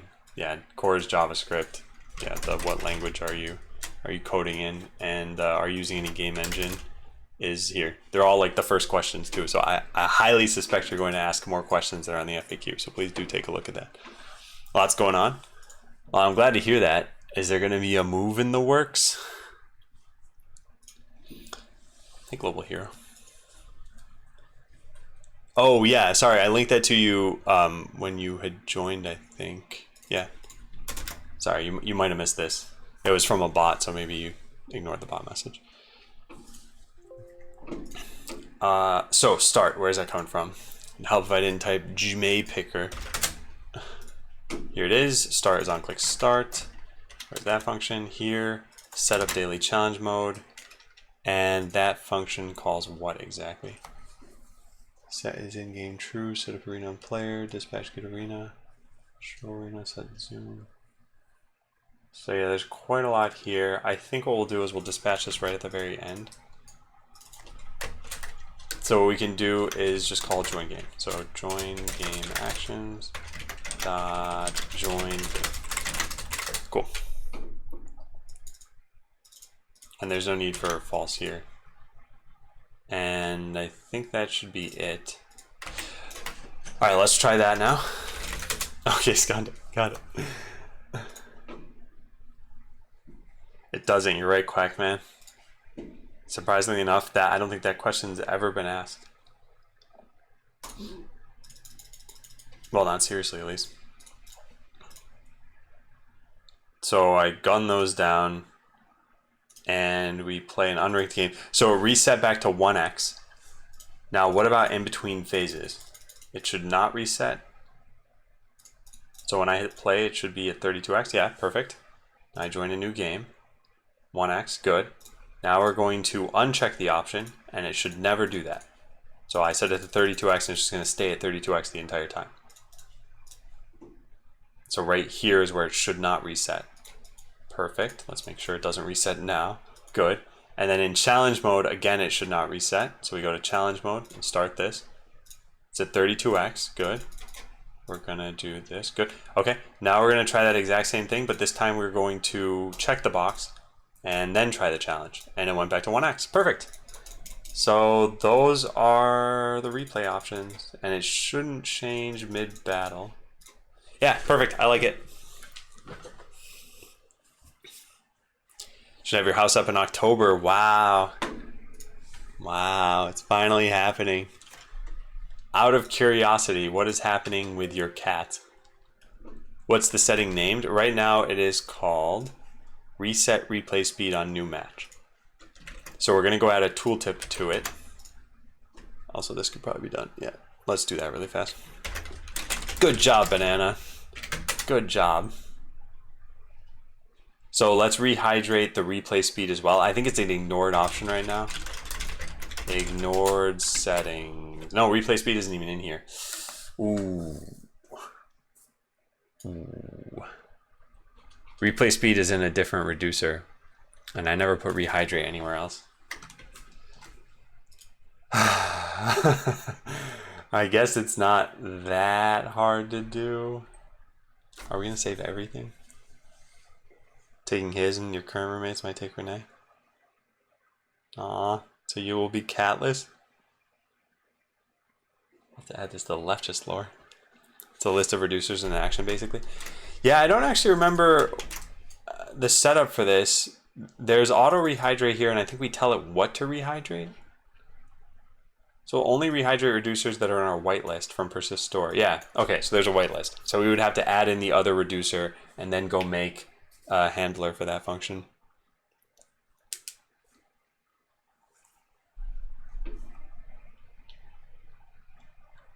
I do need new mittens.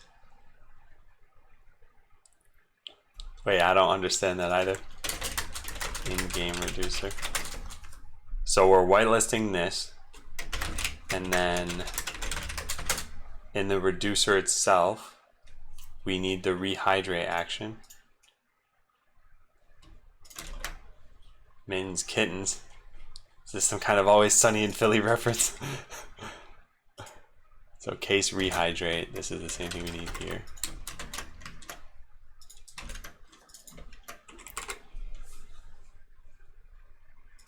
So actions payload in-game reducer. And the only thing we actually want here, so I guess we'll say like settings to include, and we'll say replay speed. And now let's hope that replay speed is actually in this file. It's not, darn it. It's in the replay file, of course. Oh, what's the matter with me? Yeah, there it is. Right, let's go fix this.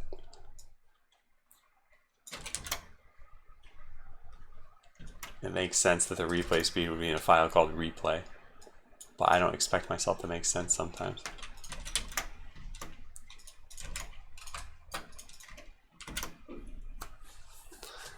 Skandal liked the FAQ so much they're reading it a second time. Oh man. I'm sorry. I hope I didn't come off sounding like a jerk when I said to read the FAQ. Oh, won't be headed out till January, I see. So you'll have a Catful 2019.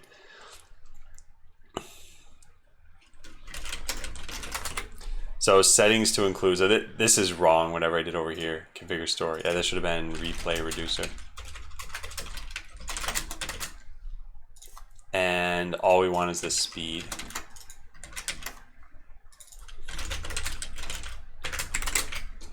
Now, if incoming, great. If not incoming, then we don't have any default values, so I guess just return the state. Yeah, so delete all this. And in our case, we want not for it to be this way. Value equals state. And then for each setting to include, that'll work, right? No, other way around. Incoming. That way.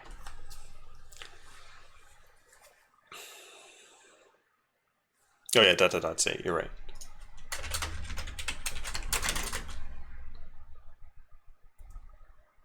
Now the other way we could do this is pick all of the options here. I believe Lodash has a pick function. Yeah, Andrea. Or pick by paths. So I could have just done this. I could have said like set what do I say? State to keep from local storage equals pick by, my wife is calling me. I wonder if I should answer and just say I'm streaming right now. It's a video call. No, I won't answer.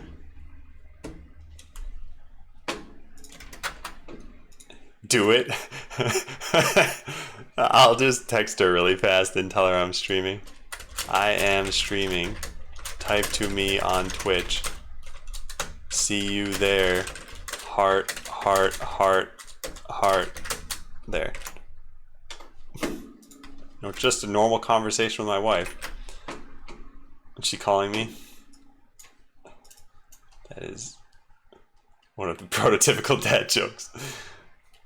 So pick by settings to include from incoming. And then what we can do here is like this. And then we don't need this, which is garbage. I think this will work. Let's go try it out. Tell her to read the FAQ. Oh, actually, I closed the tab.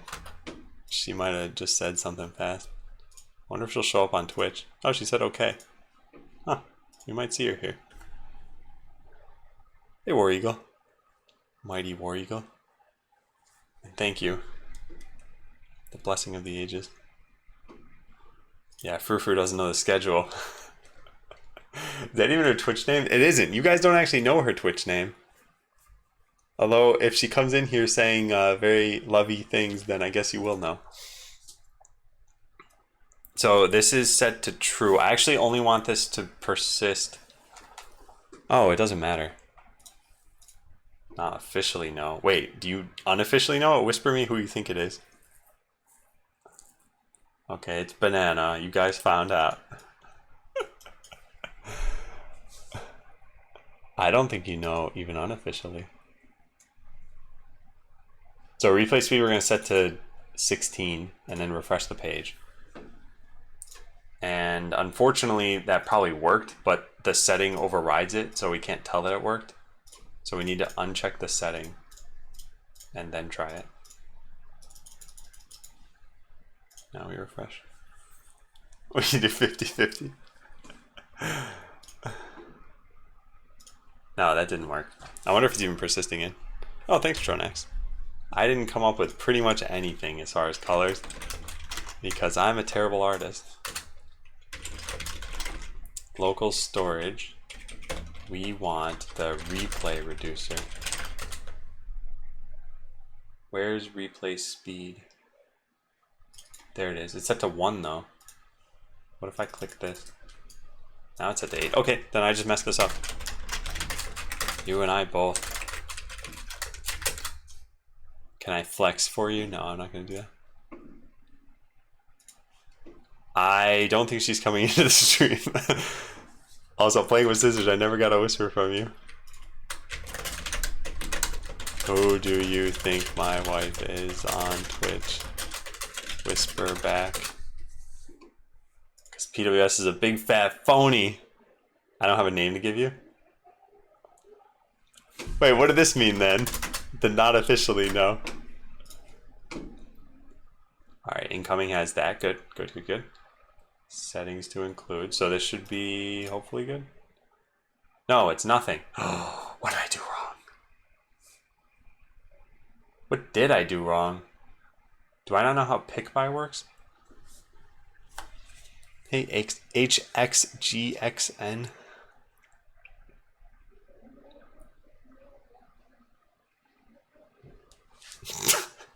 Let's just, hey Hamida. Did I change it? It won't save it until modified.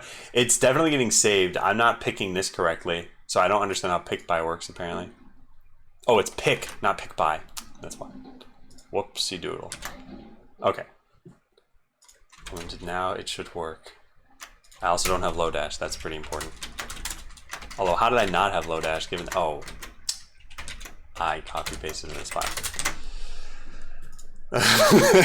War Eagle. I don't talk about that on stream. Sorry.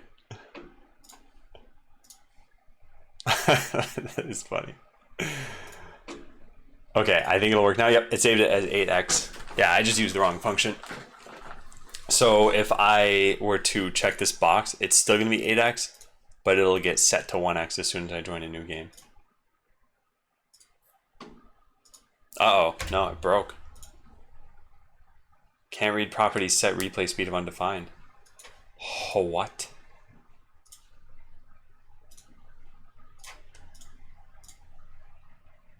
It worked that time.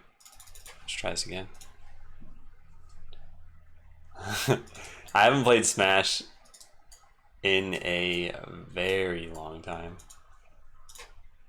I shouldn't say very long time, but a long time. Okay, so clicking this button should make it break. Yeah, and what's going on here? This is set to 1. What, does the arena not exist? Oh, I think I know what's happening. This is in joined game.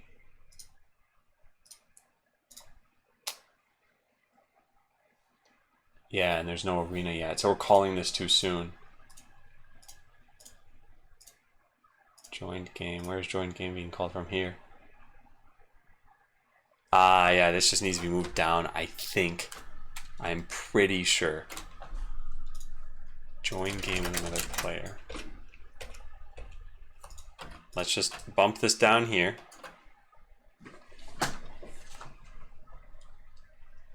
And delete this.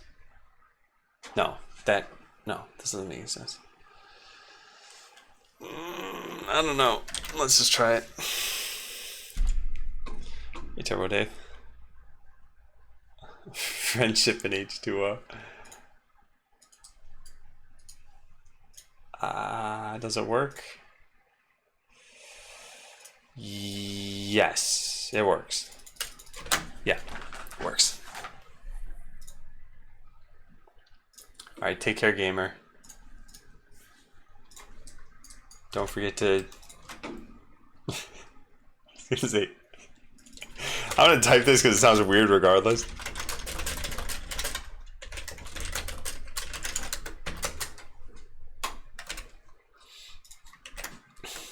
There we go. Rehydrate replay speed when the reset option is false. So I'll just delete this part. And I'll write a comment in the rehydration about how this works. Because it's not going to be super obvious. Where is... Yeah, here it is. So note we're rehydrating the replay speed regardless of how... Oh, I gotta delete this too. And we can just return this. I don't need to save. That's the way that it was. Okay. Regardless of how... Oh, wait. Something else I need to do that I just remembered in the shower today. Something about OneNote. Build expired. Fix iOS note. Yeah. Let me write that down next.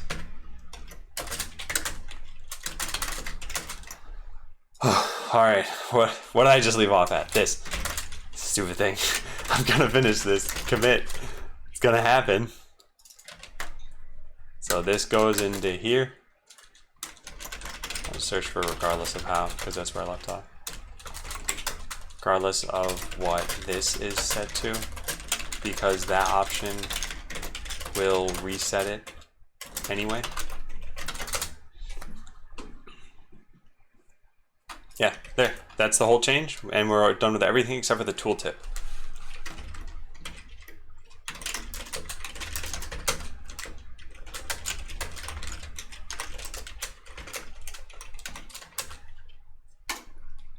Yeah. Let's close out of these.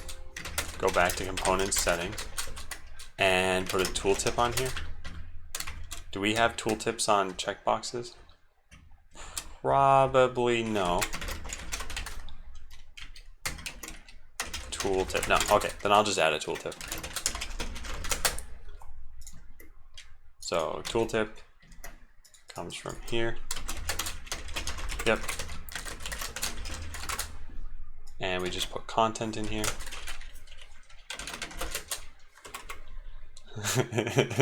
he might have. Hello world. Can we make hello world? And how long does it take? So we'll sign in, go to settings, hover over this. Should have said hello world and doesn't.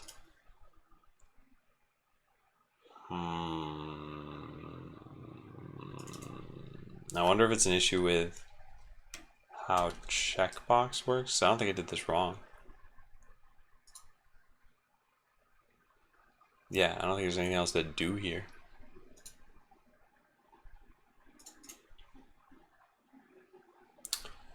Right. Yeah, so then I might need to go modify checkbox. Now that said, does this need a tooltip? No, not really.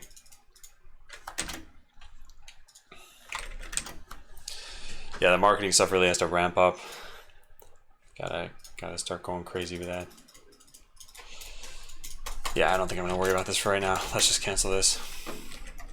Hey Meek, I see you're hopping on board the Hideo appreciation boat. All aboard. Let's read through all the changes I made. There shouldn't be too much. I know I made a lot of, I moved around a lot of lines of code throughout this, but I think where things settled should be pretty straightforward.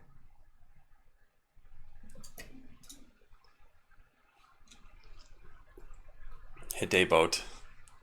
Gonna hate me, but the margin bottom is no good. Needs to be set to 0 for last child. Oh yeah, whoops. I'm using the wrong class. That I don't hate you for that. It's this. I meant to put margin bottom. That should fix it. Yeah, perfect. Yeah, it was still set based on these, I think. Okay, join game. We now have joined game. So I guess what I should write here, I should change this a little bit, just comment-wise, to make it a little easier to understand. I'll write here to see that function. And then here, I'll write see join game. It's called whenever you join a new game. I should say this should be called whenever you join a new game. Specifically against another player. Perfect.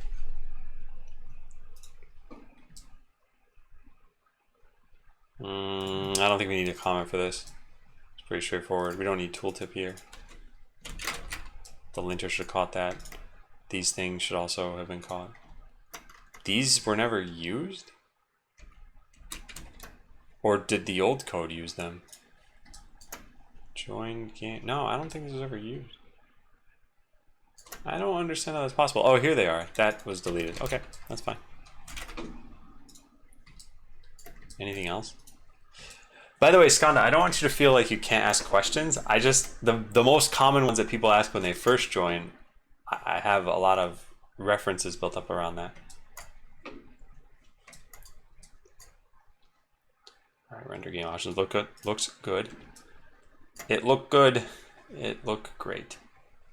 That's also good. Rehydrate that. So what do? We added an add option for reset replay speed on new match. I also persist the actual replay speed for if you have that set to false, which it defaults to. Yeah, the Steam version hasn't been released yet. I've gotta do that. I wanted to talk to Hideo about that actually. Hideo, are you free for a call this week? Do I have a Hideo call section on here? No, so next Hideo call. Talk about testing on Steam and launching. Any thoughts about what to do with this? I think we should be ready. Hey, Wanto.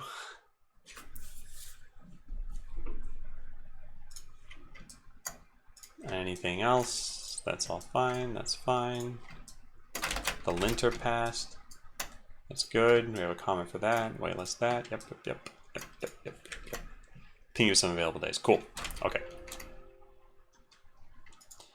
You know, when I first started at Microsoft, people said that same thing. I'll ping you. And I always thought, I'm never going to say this. That's silly. And then I realized that everybody says it.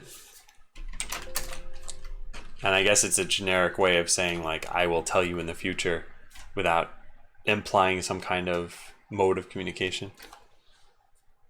I've become what I've always hated.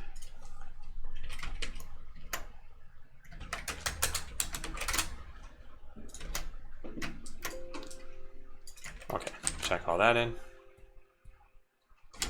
Next up.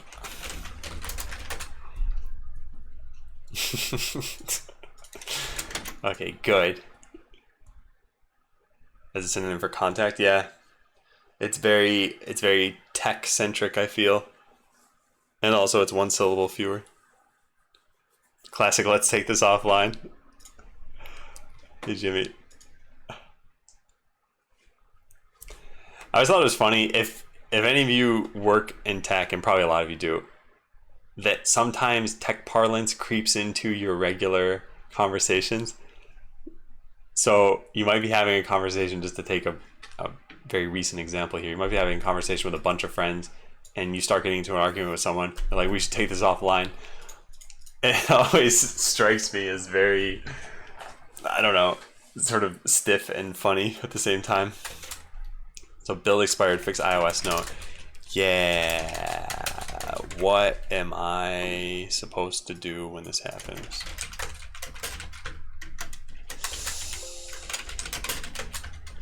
I don't know where I wrote this. I think I can show this on stream.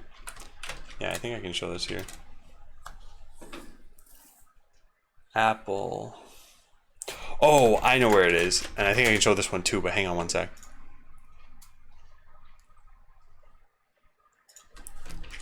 Yeah, this. I couldn't find a cancel this release button though. The closest I found was expire build, but even that apparently didn't work. So I just had Hideo upload a new version with a new number. Yeah. Hey, Brush. What is it written in? Yeah, JavaScript. Also check out this command.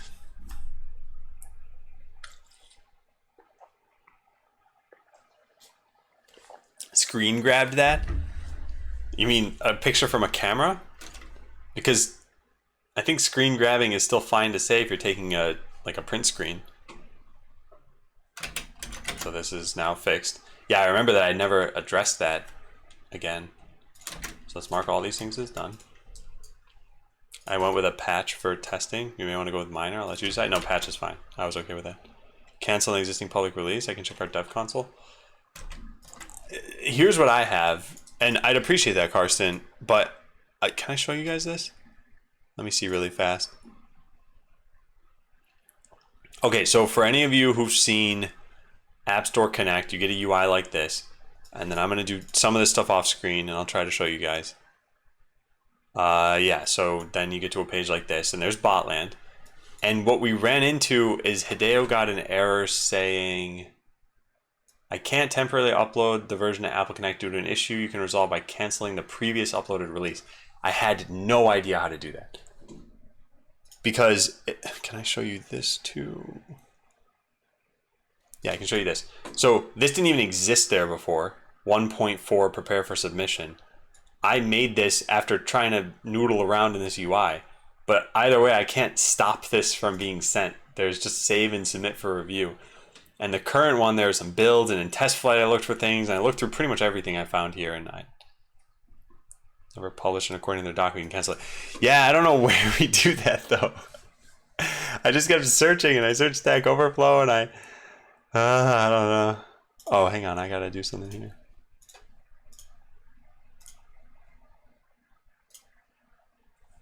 There we go. Yeah, I'm not sure.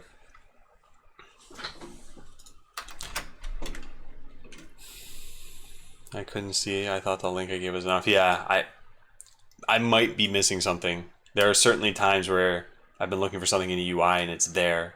I just couldn't find it or it was worded differently. Yeah, and the notification I just did, I didn't realize I needed to do that until now.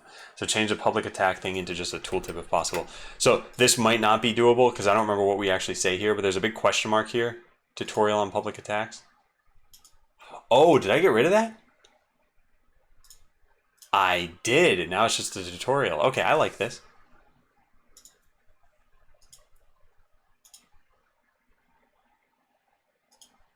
Yeah, there's one tiny change I want to do, which is start tutorial on public attacks. Okay, so reword question mark next to public attacks. Nice, you safe. I hope the digits ever rise for you. Yeah, at least we have a workaround. I agree, and that's why I want to write that note, because maybe in the future I'll figure out what I'm supposed to do. Alright, it's already been changed into a tutorial. I don't remember doing that, but great. Thanks, you safe.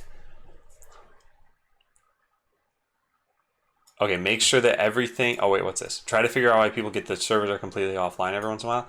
I don't think this has been happening anymore. Then again, I wrote about this in March. But I think it was a timeout issue. I'm going to cancel this. You save your wife. No, I don't think she's going to join chat. Still feels weird, like I'm not in the swing of it. Is that weird? No, that's definitely not weird. You know what I think is tough about starting tech jobs? I think there are two things that you need to ramp up on. One is the tech, and two is the social aspect. And the social aspect can sometimes be way harder than the tech is. The tech, you know what to expect and everything. The social aspect, you might have coworkers who are just not very socially adept. I remember the last job that I started, on my first day, it wasn't like, oh, hey, let's talk to the new guy and figure out something about him or just try to include him in our conversations. They just immediately launched into... So Jim the other day, can you believe what he said? He said, and I'm like, who is Jim? What are we talking about? Like, am I even here right now? I didn't like that. And it took at least a month before I felt like I even knew someone who I could talk to. I really, really disliked that, to the point where if I ever started a new job and I'm in a position where I can help someone new, or at least like I'm at lunch with that person, that I'll try to include them. Hey Enigma, how do you run JS on iOS and Android? I think what you're asking about is how did I set this up there? Because JavaScript runs on iOS and Android just fine. Otherwise, you wouldn't be able to browse the web. Also, I shouldn't say current plan. This is what was already coded. Adam's current plan for mobile is to have native apps that are largely... Okay, so the native apps for Botland are largely wrappers around the web version. To find out more about research and design, check this document. Yep. Okay. It's remove app? Because that sounded like I'd have to recreate Botland. Because I saw that button.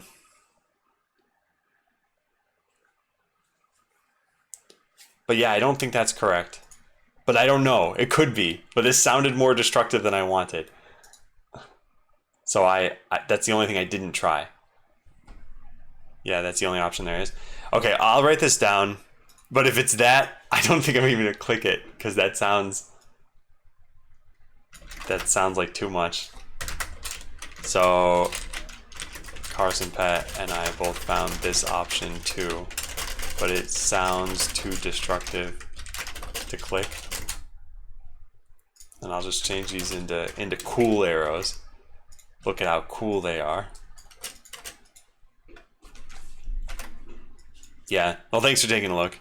You can't unpublish it? Yeah, it's not published. It was, we uploaded a build, and then Hideo, so we uploaded, let's just give you numbers here, build 0.4.0, and then Hideo made a change and wanted to upload 0.4.0, but with the change. And it said you need a new version number or to cancel the previous uploaded release. And I don't know, I couldn't figure out how to do that. Anyway, it's not super important. I don't think we'll run into this very frequently. I think this was just done because we needed to get test products online so that we could figure out if purchases were working. Oh, that's the other thing I gotta talk to Hideo about. Hang on a second. First, I'm gonna write this down. Conclusion, I haven't heard complaints about this in a while, so maybe it was addressed somehow. I'll hold off for now anyway, since I don't know how I would proceed. We'll put this here, put another bookmark, and then call with Hideo. Talk about testing on iOS. I won't have the iPhone X until Sunday-ish. September, what's 6 days from now? 8th?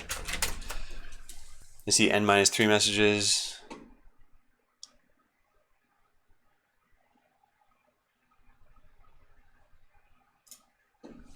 Wait, what?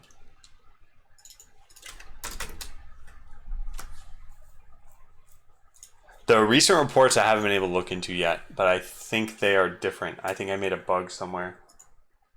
I have to read Discord chat still. Hey, GWL. Okay, that's fine. Yeah, thank you for taking a look, Carson.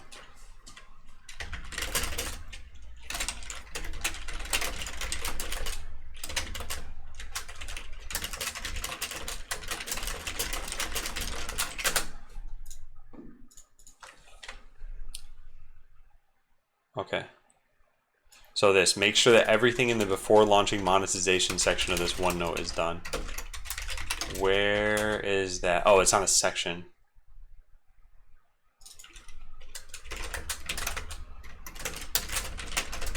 Yeah, so let's search for that again.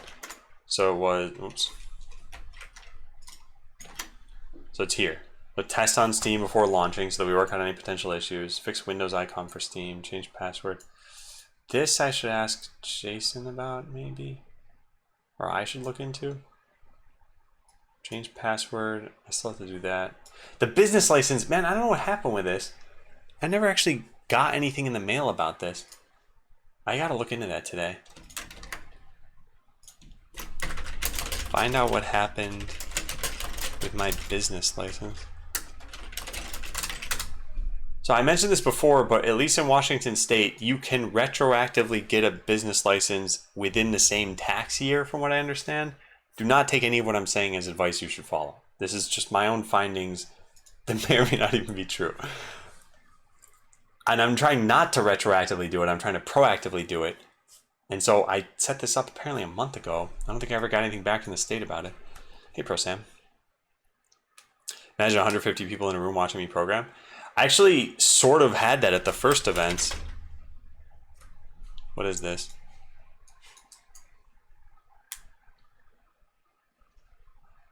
No, never mind. Ignore this. There's, hang on, let me see if I can find it. If we go to not really botland, is it there? Yeah. But there's just one in here. Where's the other one? Okay, I'll fix that later too. Add the other first reel to the playlist. Okay, so let's search for Adam13531 first reel. We'll find both the videos and I'll put them into that document. This document is no longer relevant. To see what Adam did with first in April 2019, check out these two videos. Houston, April 18th and 19th. Whoop. What? Why is that link so long? Oh, it's at the timestamp at the end. I don't want that. And then Detroit, April 25th and 26th. Whoopsie doodle. There we go. Copy this too.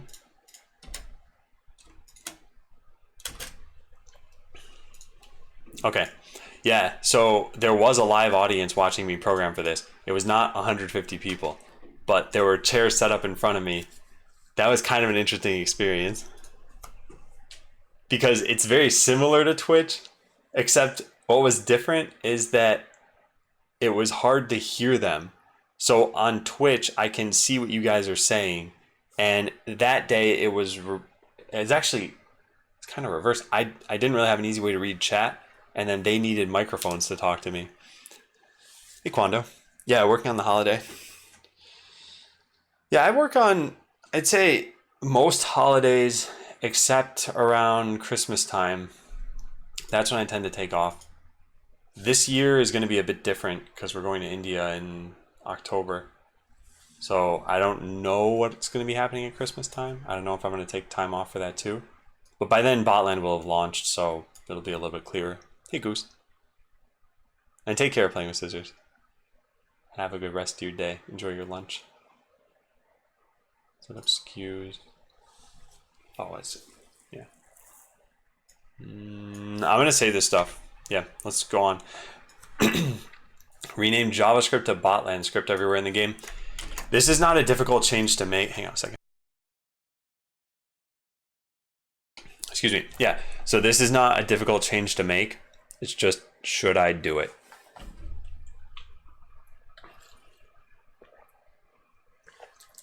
Because Botland script is a subset of JavaScript. I don't know. Also, what happened here? Oh, some intro.js issue. We can have Adam India IRL streams? No, definitely not. Well, file extension, I'm not gonna worry about that yet because there's no saving these things. So where do we even use the words JavaScript in the game? I'm guessing it shows up a lot. Yeah. Ugh. Ugh. All that really matters is what shows to the user as JavaScript. So I guess we can start by searching the client. That wasn't really any better, was it?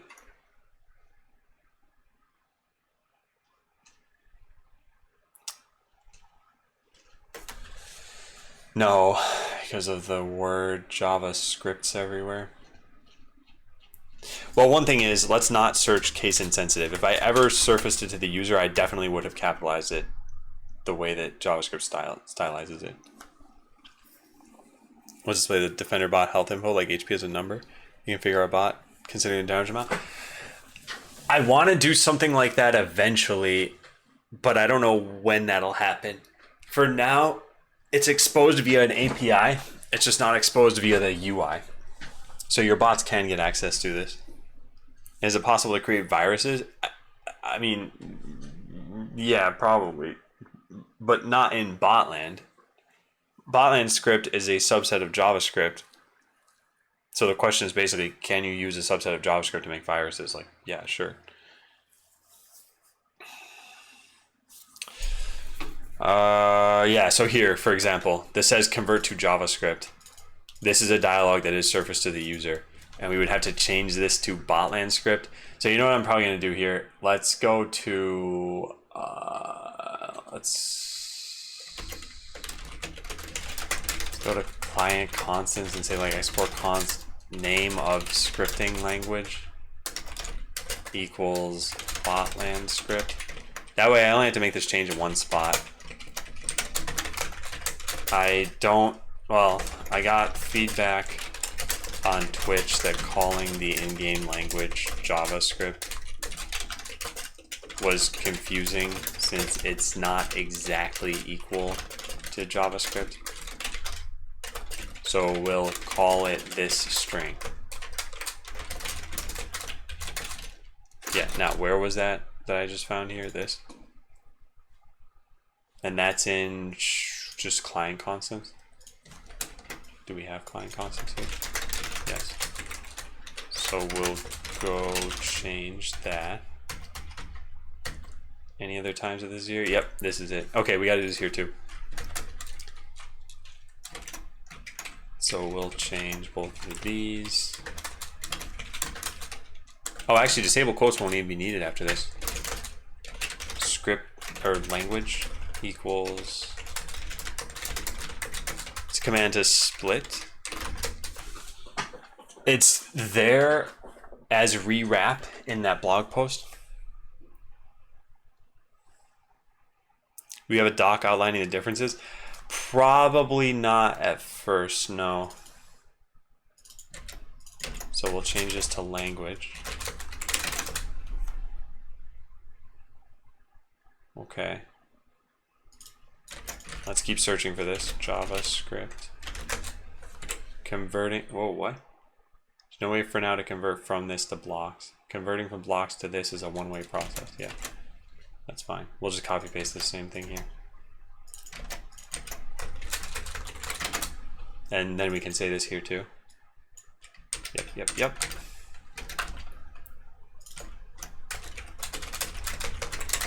Cool. Don't forget the beautify button. It's going to be beautify Botland script, and you're supposed to be gone. Anything else? Nope, that's it for surfaced from this file. But what about things that are surfaced from other files?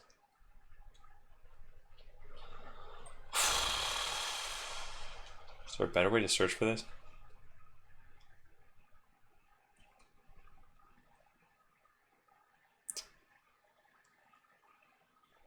I don't know. Oh, you know what we could do? We could do this. And then we can just get down to where the client stuff is. Here's the client here. And then just search for anything that's not a comment. I don't know what else would even show to the user. Or you know what else we could do is just whenever anybody finds one in the game that I didn't get, that we just fix it then.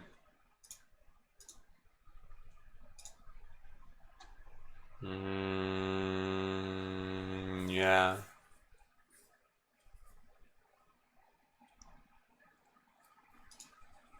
Your JavaScript is not legal. Let's change this. This is a console statement, so it doesn't matter, I think. This is fine. This is fine. Yeah, so let's just change this one. But this is in client constants, which means it has to be changed to shared constants if I do this. Your script is not valid for the game. No, I'll just leave it here. I think it's okay. Hey, Jodo. Hey, Mashin. Happy to hear that my list of programming languages I can find on my resume is blossomed. Zero. It's going well. I made some pretty good progress on this list.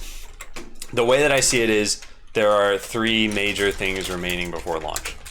1 is the monetization stuff, 2 is the before launch list, missed tasks that we have, and 3 is bug fixes and polish. And Oh, and marketing, sorry. So 4 major things remaining. This is what we're working on right now. I don't think I can really do marketing on stream. Maybe I should try though. Maybe I should try.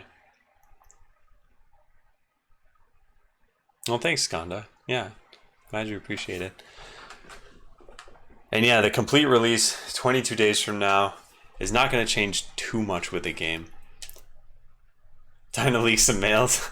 I don't really know what this will look like on stream, which is why I'm splitting my days up into 4 hours of stream and 4 hours of not stream. Well, we renamed this everywhere. Let's go see what it looks like in the game. It might look weird. Maybe it won't though. Oh, come on. There's no arena, so we can't do this. Okay. So we have to do this down here. That's fine. 16 hours of WoW Classic. I mean, there was a lot of WoW Classic going on. But that's going to come to a close. Today is the last day that we said we're not limiting our playtime. But today I'm also going back to a full day of work. So there won't be as much time to play. But then, yeah, tomorrow it's strict playtime limits. We just wanted to go bonkers on launch week. And launch week is done at the end of the day. Yeah, you can finally catch up. Yeah. Yeah, we came up with this ridiculous system. I don't know if I told you guys about the whole thing. It's actually slightly embarrassing, I guess. But we played a whole lot when the game first launched, like 15 years ago. And we didn't have any limits back then, but we also had more time. But now we have way more responsibility.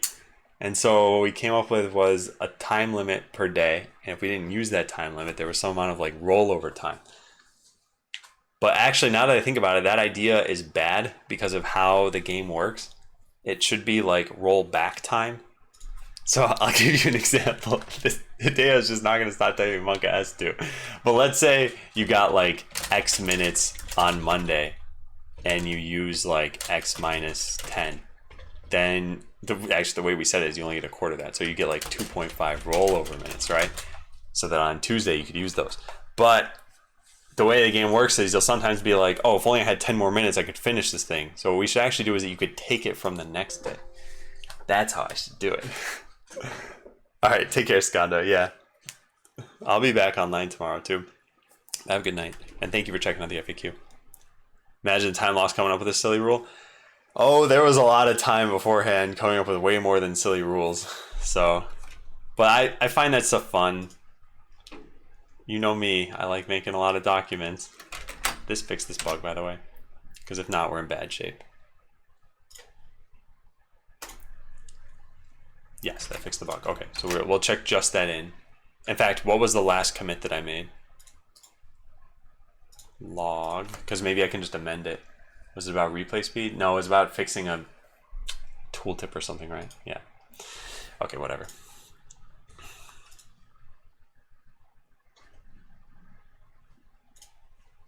Wait a second, what is this diff? Okay, good, yeah. So fix bug with editing defense. I was calling a function on the arena before it existed. Exited. I'm always worried I'm gonna say one of my typos and it's gonna be some like terribly offensive thing because I won't think about it beforehand.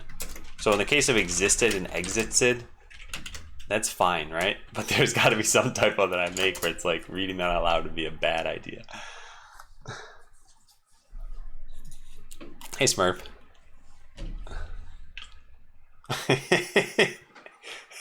Hideo, so I know you're making a joke, but when I tell you the real thing, so the document I did write was 40 pages, and there's actually a lot of stuff on it that's come in handy.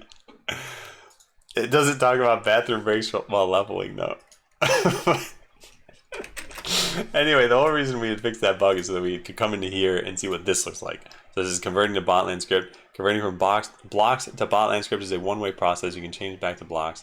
Make sure you want to convert. So that looks good. And it says switch to code. I think that's fine.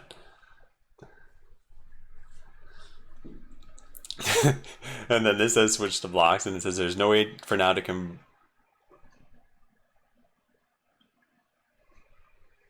to convert. Okay, I was wondering why is this in italics? The reason why is because you can switch to it, but it won't convert your code.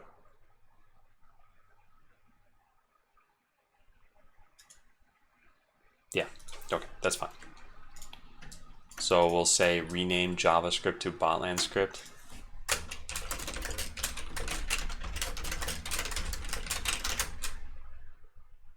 Okay, done. Oh, well, except for I didn't lint that. Time to kill my CPU. Let's watch this be at 100 while I take a drink of water, because I won't be able to use my computer.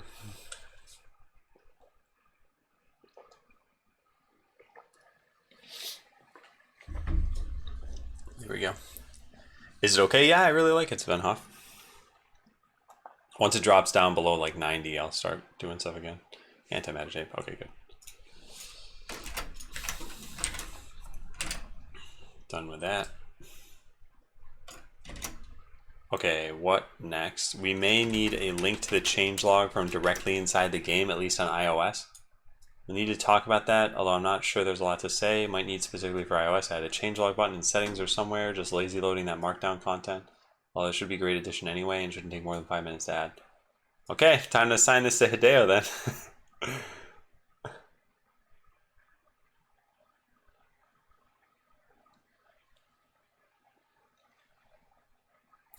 Yeah, where do we put it? Do I need the mouse for anything? Yeah, I still think so. I use the mouse for... Okay, so for example, let's say I made a change to a file. There's probably a way... So like, let's say I put a space there and I hit... Or like, A. There. And I hit save. I don't know how to get to this here without clicking. There's probably a way, but I haven't ever really needed it. I have Control-Shift-B to open that menu and Control-B to close it. But then to actually get this, I just like clicking through and then scrolling or hitting Control up and down. The nice thing about this is that I have a mouse with so many buttons that it's like I have another keyboard when I'm doing this. And actually the way that they can be combined is kind of nice. So like I have up and down on my mouse. So I can just press up and down. And if I hold Control on my keyboard, now it's Control up and down. Now that might sound like, well, of course it's Control up and down, right? But actually, no, it's because it's emulating a keyboard when I do it this way. There's a way of using this mouse so that that won't work. But can I click this or no? Yeah, there we go. Yeah. So I have a bunch of different things set up here. And apparently one unassigned key. I should fix that at some point. Huh.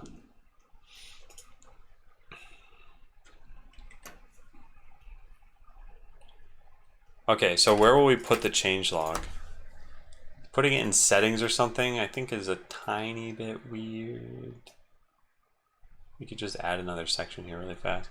I just worry that this dialogue is gonna get really, really tall and someone will open it and be like, huh, there's a lot of stuff to look through. Then again, I guess that's fine. It is a settings menu. Yeah, I'll assign this to Hideo.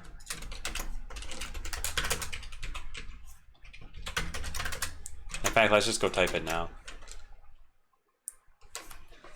Hey, Mort. Yeah, the mouse is just another keyboard, essentially. There's a lot of stuff you can do.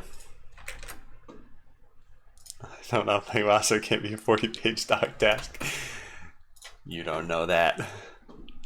How optimistic am I? About what, Mordecai? Because I think there are many things to be optimistic about, potentially. One is hitting the launch date. 2 is having players play. And then 3 is getting rid of these L's here. Oh, I guess you'd still be having players pay, but it... So there are these 3 things I feel. Am I worried about this? No, not really. Am I worried about having players play? Yeah. And also then this, because you can't really have number 3 without number 2. Link only. I don't know. If it's just going to be a link, I could just add it myself.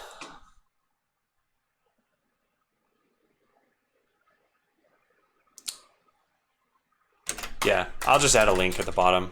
You think that'll be fine? Because the other thing is that most news items are going to link to it. Check out the full changes here. You click that, it opens up. Oh, which by the way, now that multi-missiles were added, is anybody actually using these? I know there's been an issue. I was attacked 3 days ago. That was Friday. Oops, I didn't mean to do that. I just started a revenge match. What kind of missiles are these? Regular missiles? Aw, man, I don't want to actually play this. Let's just put these down. There. Go, bots, go!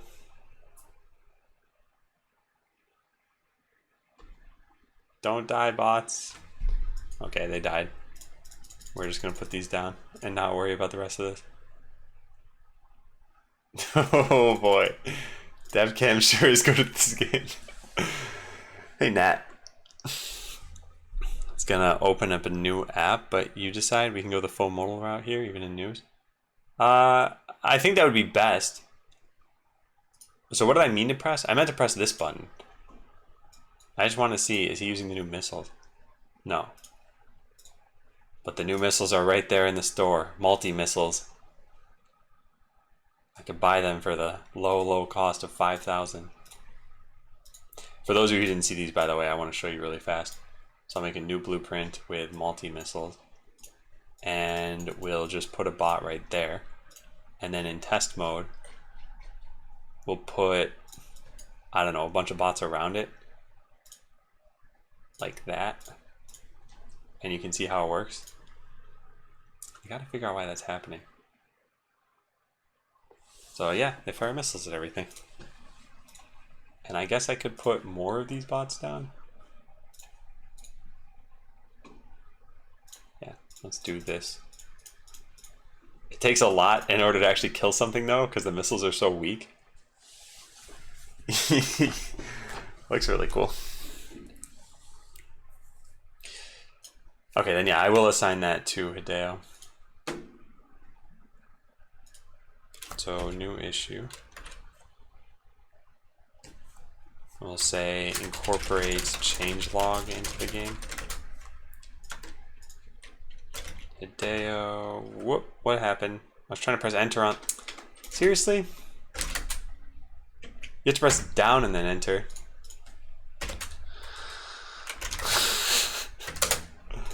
I'll get this, don't worry. Edit. Yeah, I typed the title that time.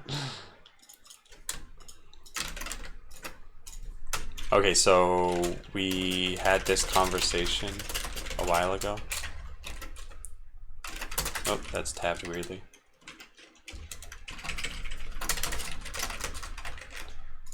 There we go. We should add... Oh, how would we actually open up the changelog from news items? News items are just HTML right now. I don't know how we'll do that. Because the way that I add this is by just specifying an HTML string. You can hook to that. But how would we do that? Would I just make a link that's like on click and put in a function there? Anyway, I'll write it in the task. So we should add the changelog into the game. I'll say this, there should be a link from the bottom of the settings component. It should be in a miscellaneous section added beneath account. What else? The dialogue that results from opening the changelog should have the markdown content in it.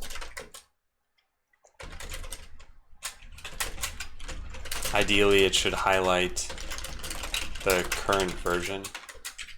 And then 2 or 3 is when I add a news item, I should be able to link to the dialogue somehow. Make it work the actual syntax.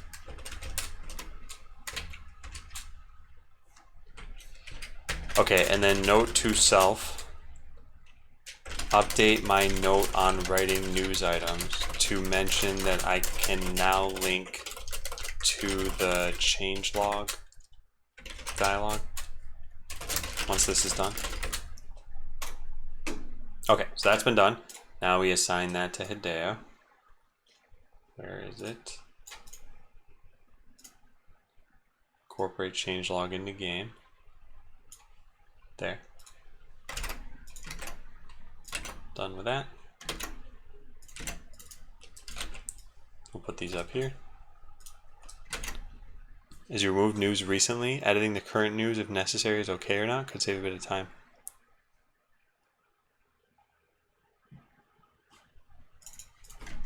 What do you mean? You mean use changelog here and right now this is a link and you're saying just change the news item? Because yeah, that's totally fine. All I'm talking about are just future news items. So I have at the bottom of my deploy note, I think, let me see if I can find this really fast. It says make a news item. And then I have a note on how to make news items. And it really just spans. So I just want to write something here that says what to do. Showing you a negative value and a false low value, where it's clearly a bigger latency. Yeah, Nui, every once in a while I've seen that sort of thing happen too. Hey, check it out. Hideo's change actually worked. Here's what this looks like. Something went wrong while fetching user details. It would have crashed before. Neat. Good job, Hideo. Okay, so that's assigned to Hideo. Back to the before launch list. Include link to change it end. Thinking of a new prop like that. Yeah. That could work too. Yeah. Yeah, however you want to go about that. And even if it's not, no, actually that's fine. Something like that's okay. I don't mind deleting and adding news items because even if I can't modify them, because all it's going to do is make this tab flash yellow for people. Yeah, Anacardia. Is your not working with GWT? I do not know what that is. So, sorry. And it's Anarcadia. Excuse me for pronouncing that wrong too the first time. What is GWT?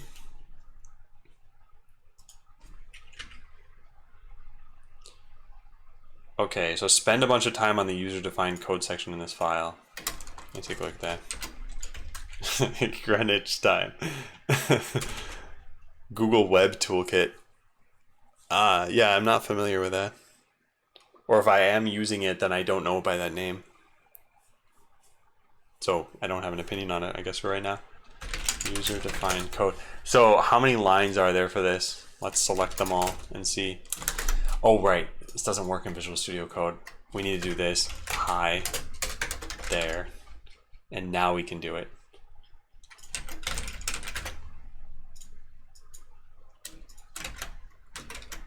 Okay, 541 lines. That is more than I thought.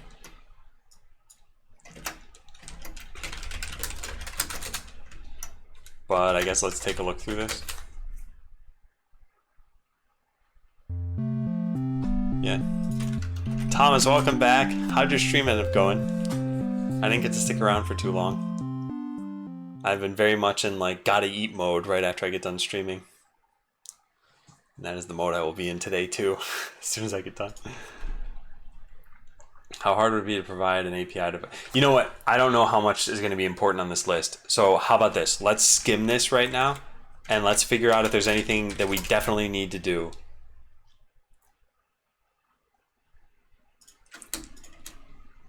Yeah. And then we'll put this in the items that may be worth doing if everything else is done. And let me organize this too. This I'd like to do. This I'd also like to do. And customizing the colors we could maybe do. But I don't think missions are that important. Spend a bunch of time on the user-defined code. Yeah, so we'll look through this for right now. And I'll put a note here. What else do we have this? Yeah. Look through user-defined code to-do items to see if anything is important enough to be done before launch. E.g. updating life values to be percentages. That could really help people. And yeah, no problem about the host. You've been a long time viewer. I do want to do this. I just also need to use the bathroom. So let's do the more important thing first. I'll be right back. Yeah.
I'm back. Okay, so yeah, we're just collecting these up.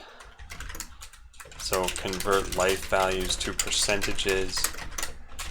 Update. Ooh, this is gonna break everybody's code. But it's good to break it before launch rather than after launch. Taylor 4 Gamers, welcome back. Thanks for the 11 months. Actually, I should stand up. My legs are very sore. So, 500 something lines of to-do items. Got to figure out which ones are most important to tackle. And maybe I should drop other ones too. I don't know. So here's the most important thing perhaps. Right now, Botland code looks kind of like this. You say something like, if will missiles hit, then fire missiles. Okay, easy to understand, great. Let's say there's some update where I break this API. Let's say I'm like, you know what, this was overpowered. You just gotta try firing missiles, and if they don't hit, then they don't hit, and that you just can't tell. And so now, when you try using your script, this is deprecated, so you can't use it. I need some way of deprecating functions such that it doesn't just like wipe out the whole player base of valid defenders and valid attackers. And I don't have a mechanism for doing that. There's no way for me right now to indicate that you have deprecated code or to gracefully handle that process. But I also haven't ever had a problem yet, but I will at some point. Will it be on Xbox One in the future? I don't think it'll ever be on consoles. I think controlling Botland with a controller would be very difficult. The menus and everything would be easy enough, but then imagine having to ever use this on a console. Like, would that be fun? I don't think so.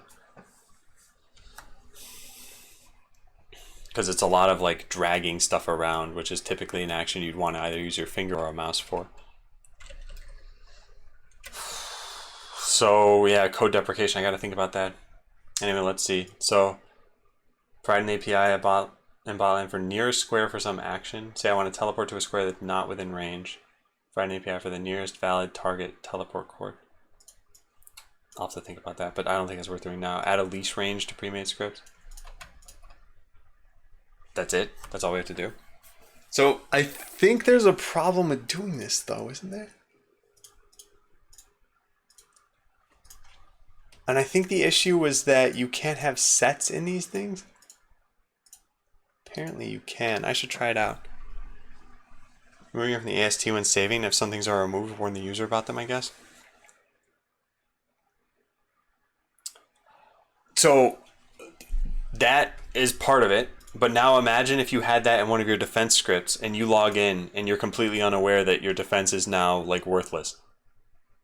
So what needs to happen is I need to, when I make a change, I need to go through every script basically in all of Botland, make sure that you're still a valid defender. Because otherwise, if your script revolves around missiles and now missiles are broken, your defense is going to be broken, and then you're going to get destroyed, and your rating's going to tank, and people get mad. I don't know. So yeah, there's quite a lot to it.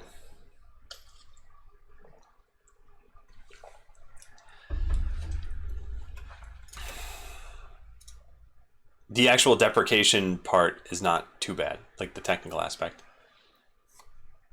Yeah, jalapeno. Could apply this change to every script, but that may be risky. Oh, not even a change necessarily. Like some deprecations will be removing an API, in which case, yeah, a change would probably have to be made. But I guess what I'm talking about is like, you log in, you need some way of knowing which scripts to go modify and which blueprints we're using them. So there's some UI aspect to this. There's the game design aspect of what we do around deprecated scripts. So I don't know, there's a lot to consider there. Hey Stun, do you have a visible log?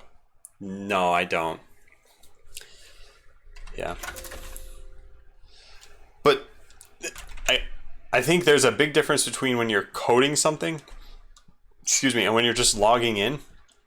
What I'm saying is a user might be using a deprecated function without knowing that it got deprecated or even trying to modify their script. They might do this exact process. They log in one day, it's just a random Thursday. I happen to have push an update. They don't know about it. It shows in news. They don't read that necessarily. That's totally fine. And then they go into an attack and they're like, I can't place this bot. Like, why not? And it turns out it's because it's using a script and this thing was deprecated. And yeah, but I don't think I'm going to handle that now. I think once there's a need, I will do it, and I will try to find out a good way of handling it then, because that's going to be quite a lot of work. So leash range to pre-made scripts. I don't think this is too difficult to do, but I don't think it's super important to do either. But I think it's nice to have these things before launch. So I guess we'll add this to the before launch list. Yeah, let's do it that way. Leash range. So we'll put this here. As maybe worth doing. So we'll say 22 days of sorrow. I don't think it's gonna be sorrowful. User defined code changes. Paste that here. Okay, cool.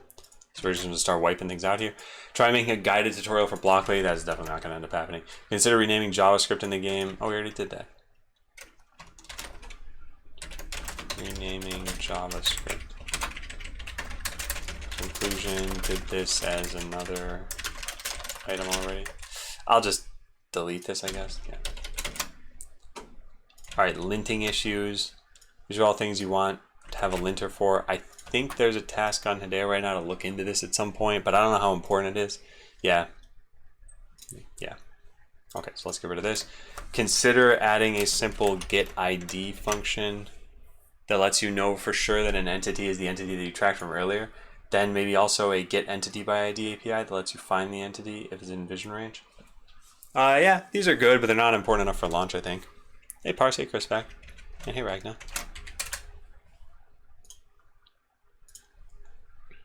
Ooh.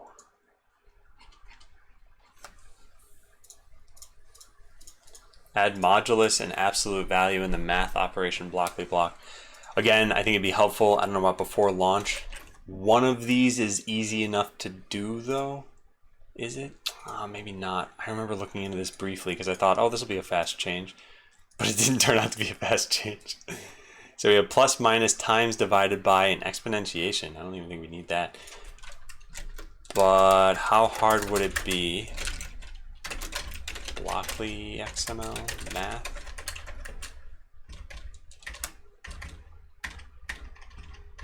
Where does this even go? It's in advanced and then just math.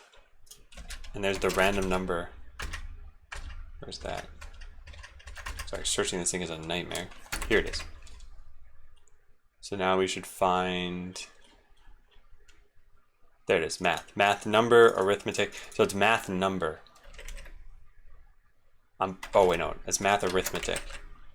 There's gotta be some other block.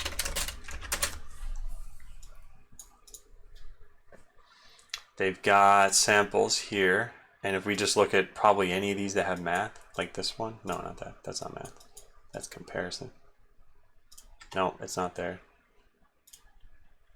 Wait, where do I put things like, oh, round. Round up, round down. Yeah, it's probably over there somewhere. Let's check this out. Absolute. So this exists in Blockly already. And what was the other one that we wanted? Modulus? Is that there by any chance?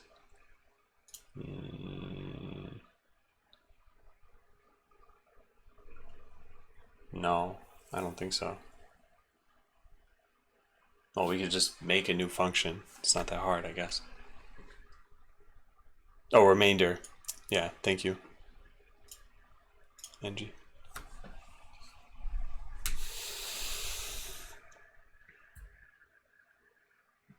Okay, so I want this. This is called the remainder block. Go take a look at that.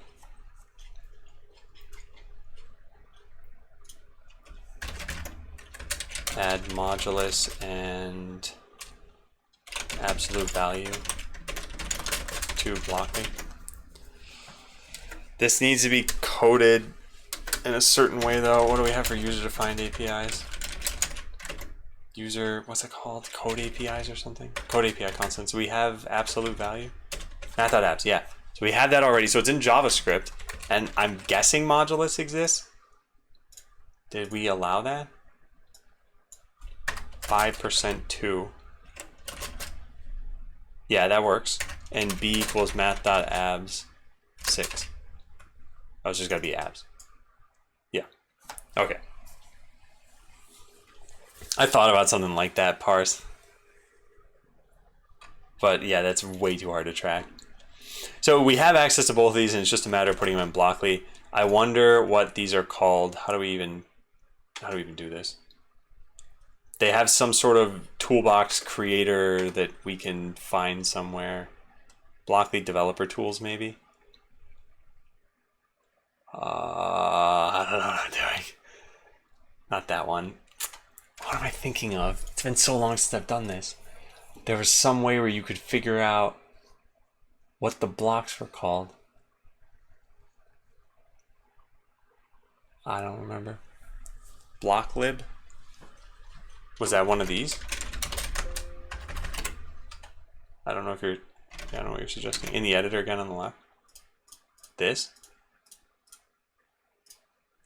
Yeah, I don't know where I found these. I guess let's search for... Let's just search the code. I have the Blockly code. Oh, nice, new. Thank you. Almost at 3 years. Thanks for the resub. No, the developer tools?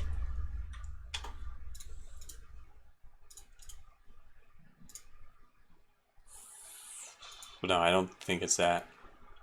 But yeah, I'll just go look through the Blockly code. Let me go find this first. JavaScript. There's Blockly. Okay, so we'll do git status here. Do I have any changes or anything? It says branches up to date. That's not possible at all for it to have been up to date. There we go. So now let's search for math number. That is a lot more than I thought we'd find. Is there something a little bit less crazy? I really only want to search for JS files, I guess. And we should find math here somewhere. Blocks/math. There it is. Okay, so blocks/math.js. So we had arithmetic in here. Let's search for remainder. Aha! Math modulo. So can we just put this here and have it work? That would be great. Let's try it. It should work that way. I don't No. Hey, nice. So what happens when I use this? Delete, delete, delete. And just hit this. And it should be 0% 0. Nice. That worked. So let's plop in some numbers here. 5, 10. Yeah, it converted that correctly. Okay, nice. So we're done with that. Now we need absolute value. Where does absolute value come from? Absolute. Ah, nice. Math single op absolute. How do we do this?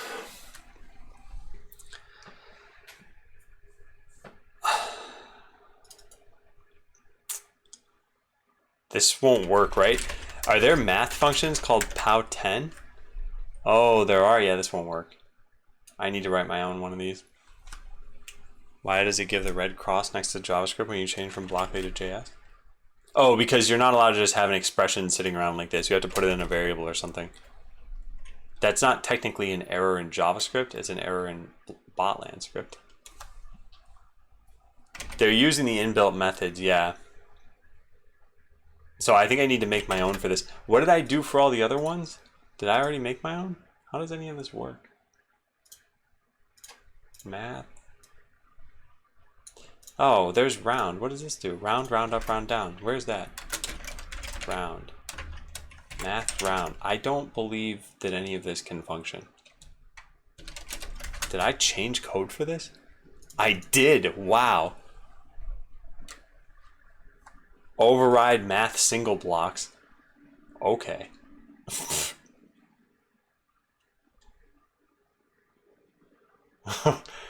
Okay. What's the difference between round, round up, round down? It's what you see here. Round is round.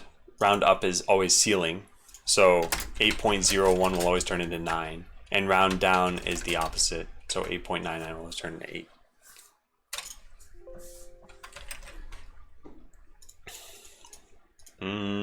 So I think I should just make my own block. I don't think we should rely on anything here. And it looks like round, so yeah, we can just go take the code from that, probably. Do they have colors here? They don't. Alright, well, it's been a little while since I've done this. Shouldn't be too hard. Right? I don't know. So built-in random number, where's that? Here. This is gonna be it's not a built-in function, it's a math function. But I'll just make a special one. Yeah. So we'll say this. This is gonna be math absolute. And how does this one look? We actually don't want it to be that way. It should be a blue one that looks like this, I guess. So it's got one input and one output. What do we have that looks like that in Botland? Because I do not want to figure this out myself. I guess any of these sorts of things, but we put the input in line.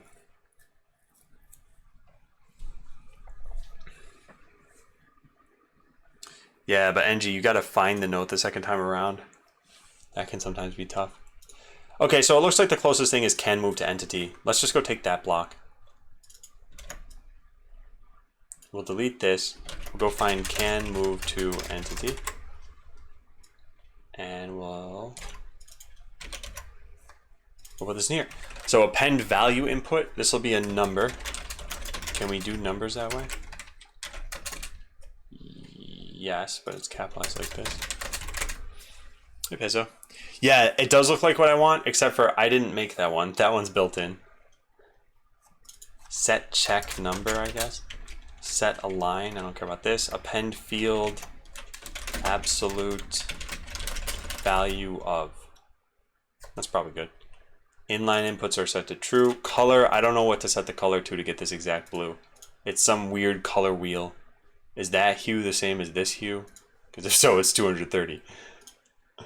But I can't tell. So let's do a color picker here. So that one is this. And that one is this. Those are the same. And does it match what I have in this one? Nice. We already have the same color then. So it's 210. 230.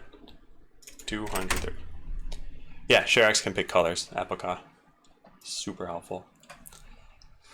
Alright, so functions can move to, I don't think we're going to have help for this, but do we need to call set help URL?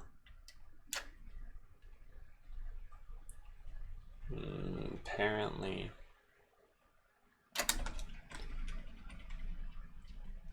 So I never call this with just nothing.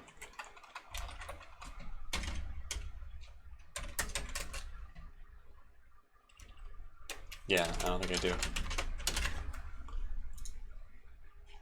Can I just not set a help URL? I don't think I have to. Where did the absolute value thing go? Here it is. So let's get rid of the help URL, see what happens here. And then what's the code gonna be? We need pen value input number. So we'll call this value, I guess. And we have value to code, order atomic. I have no idea. If value is nothing, value equals 0. And then code equals abs value.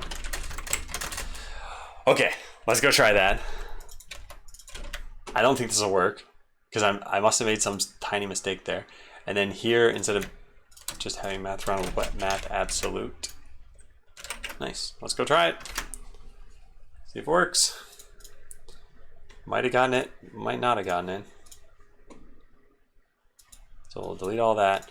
Go in advanced math absolute value. So there's the block, it looks correct. Now let's try doing something like set closest ally to absolute value of, actually let's try nothing at first. So this should turn into closest ally equals abs 0. Good. Now we go back to this and we try putting in a real variable here. Now it should be closest ally equals 555. Yep. And of course this should be negative values too. We should be able to use. I don't expect this to be different and all, but we might as well test it. Okay, so looks like all that's working. Is there anything else I need to do here? Let's try adding a number to it to make sure we can nest this. We cannot. Huh. Well, it's a good thing I tested that. Set output is Boolean right now. It should be number. Yeah. That should fix this. Now I should be able to drop these in, except for I need to recreate this block. Math absolute. Or I need to refresh the whole page. Something went wrong. I don't expect it to hot reload correctly. But if after refreshing it still doesn't work, then I made a different mistake. So we want the plus and we want the absolute value. Now we can drop them in. Okay, and now we need to make sure it still works. So 5 plus 6. Good. And we want to set that to a variable. Oh. Good. Okay, nice. That wasn't too bad. So add modulus and absolute value to Blockly. We've done that. Now we did not change anything in the code execution system. So what's nice about this is, let's say I had typed malicious code in here, which I don't know why I would do because I'm the developer of this, right? But let's say somehow it got in there. So we got absolute value, and instead of returning this code, we return something malicious like eval delete hard drive. It's not a real eval thing that you can do, but if we try saving an absolute value block, it will not work now. Although I don't think it's going to give you a very good error message. You wouldn't. Yeah, so this sucks. But if you convert to code, you can see what the error is. Hey, Wally. So that's good. And that's why I'm not worried about, like, is this working? Is it not working? It's like, does what it says it does. But we did have to add in our own absolute block. I should probably write a comment for why. Blockly does have a, what is that block called that has absolute value on it? Math single. Does have a math single block that includes absolute value, but it would have to be overridden. Well, two things. But it has extra functions that we don't want. And even if it just had math.abs, we have to override the math.dot part to just call abs, like we did with whatever the other ones were. What are the other ones called? Override math change block, is that correct? No. Override math single blocks. Wait a second. Override math single blocks. This is math single. Oh my god, are you kidding me? I could have...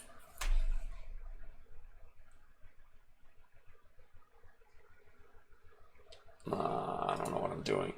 Round isn't here. Where does round come from? Math round. What? I'm using math round. Is this function just named incorrectly? No, this is math single though. How does anything work? Oh, whoa, here. Blockly.javascript.mathround equals math single. That's a little weird. Hey, remote.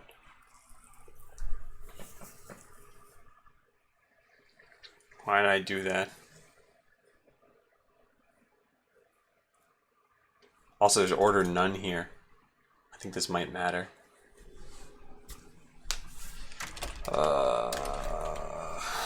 I need to do a little bit more research. Order none. I don't even see this here. There's no atomic. There's no none.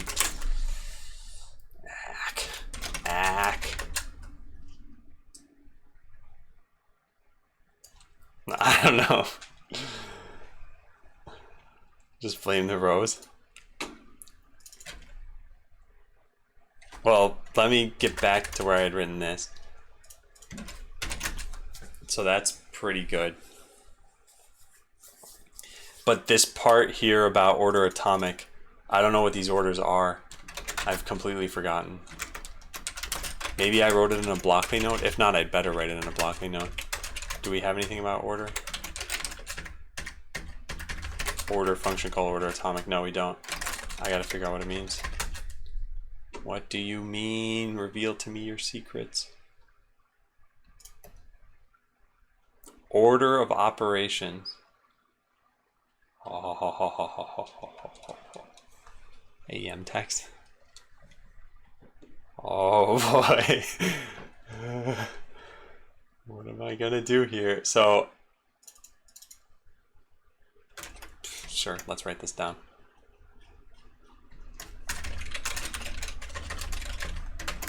Order of operations are denoted by order atomic, order whatever else. Let's include a couple other ones. Order function call. Let's just put ones I actually use. Order function call, etc. You can find these in javascript.js. So let's go find the official Blockly GitHub and include that. And I doubt these will ever change. Is it in generators? Yeah, it's in generators. And let's go down to the order, yeah, this one. Copy a link directly to there.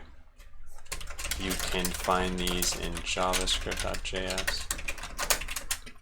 Order of operations for a language. Something like in the official repo. So what do? We just are setting operator precedence for something like this? I don't know what's gonna matter here. I said this is atomic. I think we can leave it as atomic. It might result in some like weird issues in the future. Because this is just so that Blockly can figure out how to apply parentheses, I believe. Maybe. So sure, let's leave it at that. Although it technically is a function call, isn't it?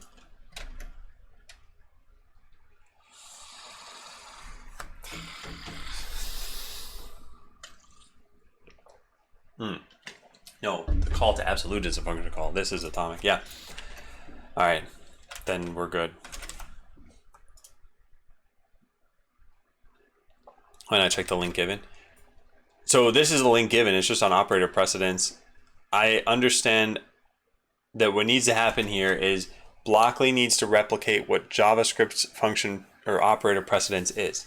So let's say in Blockly you've got something like this. So you say, I want to add,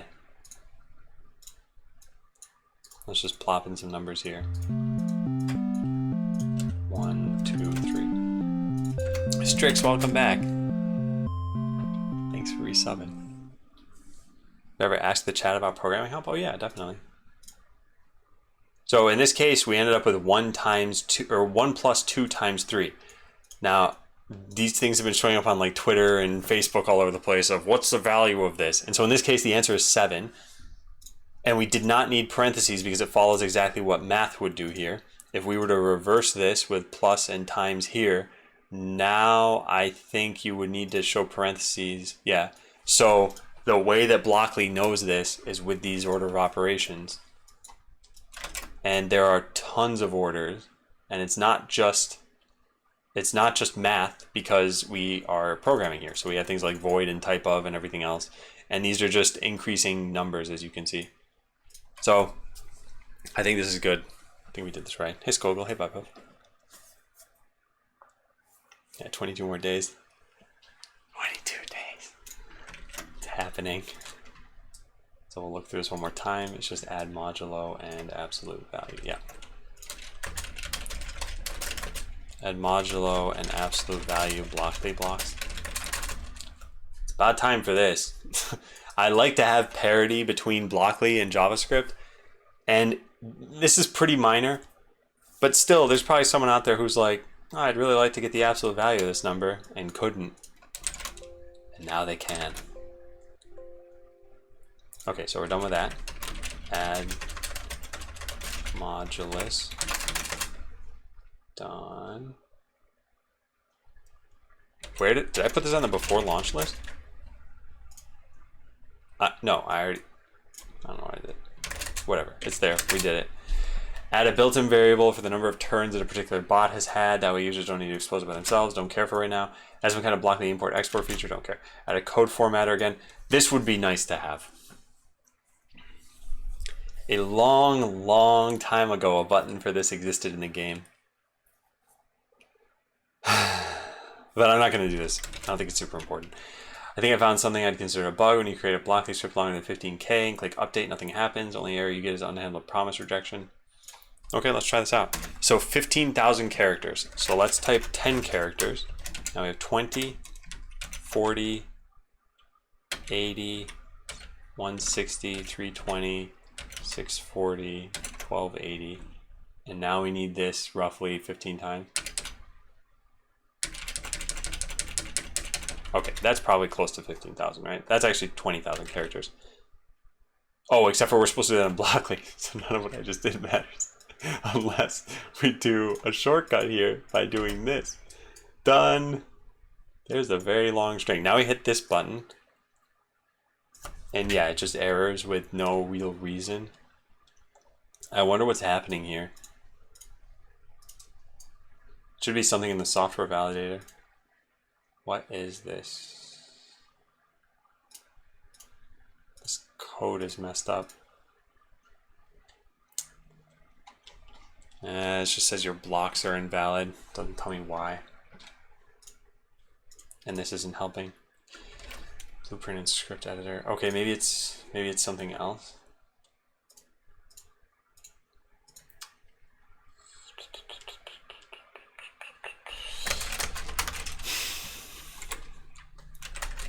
How many people are playing? Check that out.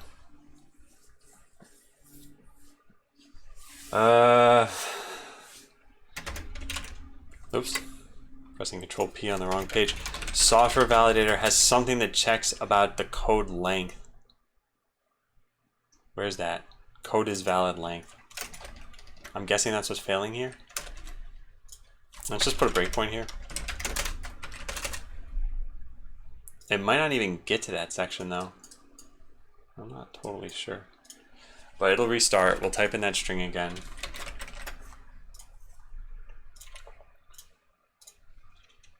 Good.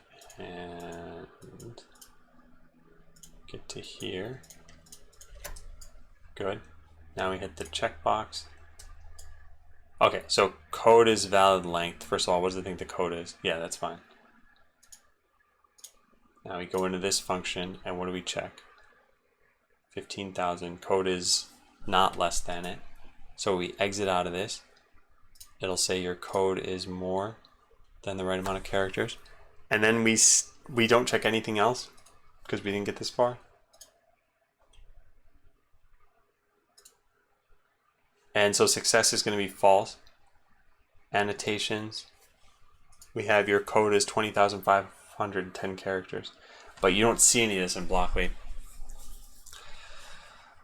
I don't know what we're going to do. Yeah. This is...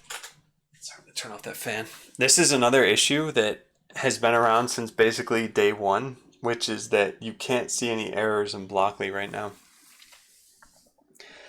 I'm also not totally sure how we would annotate your Blockly blocks here.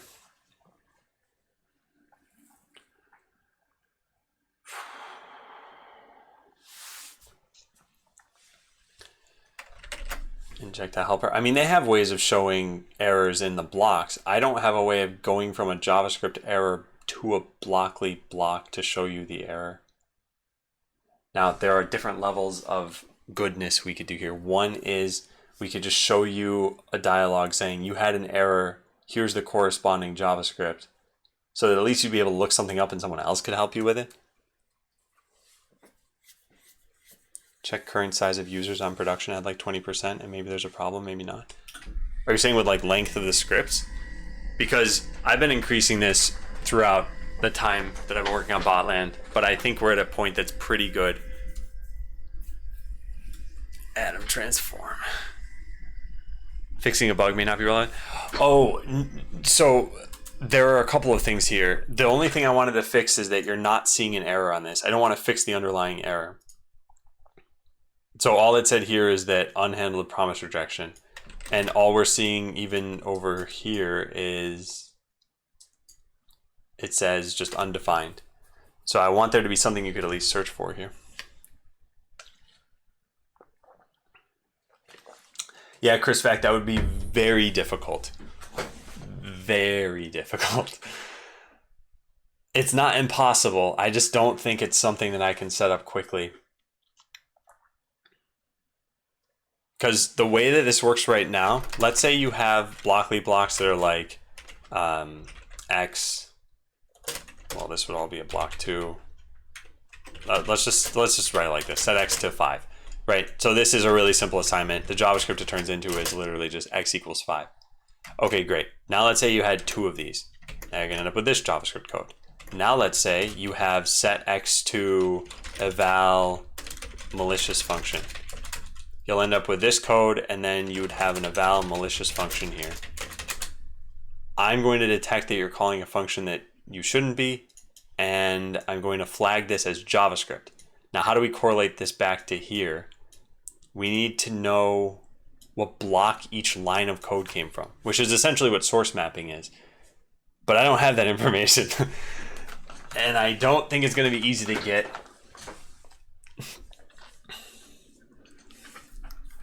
Yeah, so can't I get the specific errors? Yeah, I could do something like that. And that's kind of what I wanted to do here, is just show a dialog with at least the JavaScript errors. I don't know where this comes from, though. But when you try saving...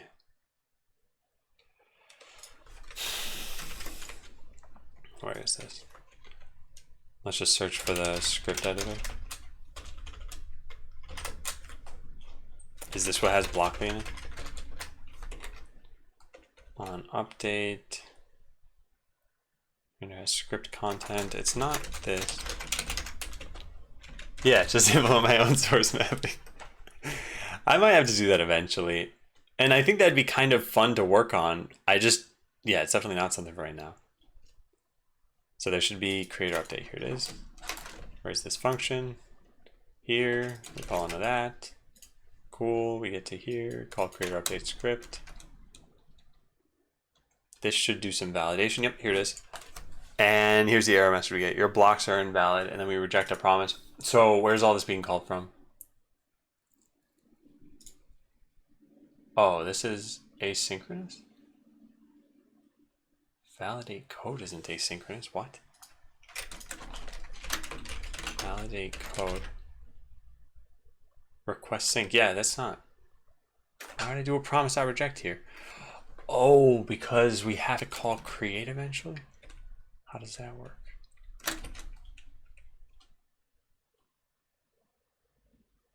None of this is asynchronous either. There's probably a reason for this. Man. All right, what else do we have? Validate code.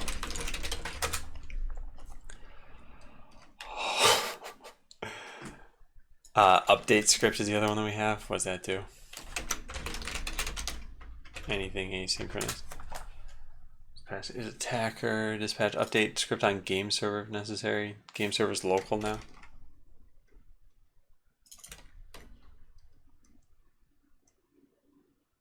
Okay, I can fix this. I think it's gonna be very annoying, or we can just put it on wait. I think it's easier to just put it on wait. Is there a volume thing in the game? Yeah, it's in the settings menu at the upper right. I know what we're gonna do.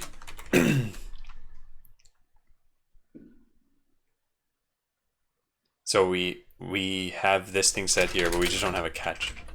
So if we were to put a catch in, error, debugger, this should give us a little bit more information. Honestly, not a lot. We need validate code to tell us what the annotations are that we want. I'm still in the login and those button sounds scared me. Oh, sorry. Yeah, no, not on the login screen there isn't. But that's the only time that a sound plays without you being able to modify it. Are we building a rocket? No, 42. But we could if you want.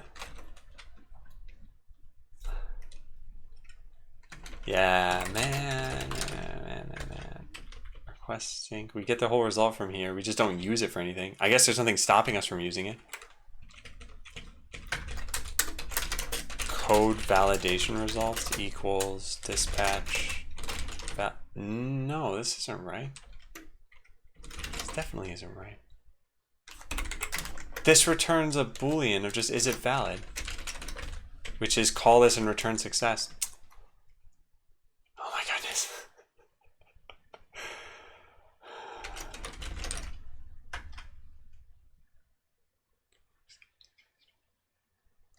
Hang on.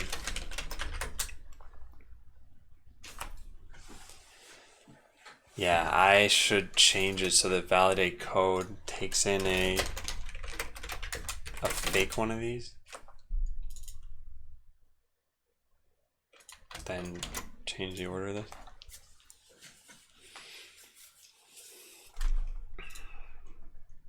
Okay, so we're gonna dispatch a call to something else. Yeah, I can't do this. How frequently do we call validate code though on the client? Apparently everywhere. Oh boy. Oh, you can just validate it twice. I don't want to do that. I don't think that's worthwhile. Check this for success. Yeah, let's fix this. So instead of is code valid, we'll call validate code. Now validate code actually takes the code as the second argument. Am I a freelancer? Check that out. I have commands for basically everything, by the way. Yes, the escape namespace string is ideally I should have made that the second argument. I never did. We could just say undefined here. It's pretty weird. But so this would work. This is now going to return an object. So we get code analysis. And we want its annotations. Okay. So far sounds good.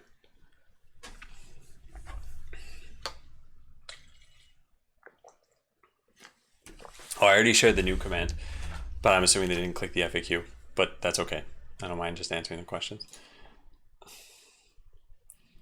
All right, so right there is what we had looked at originally. This is fine. This is now not going to be fine.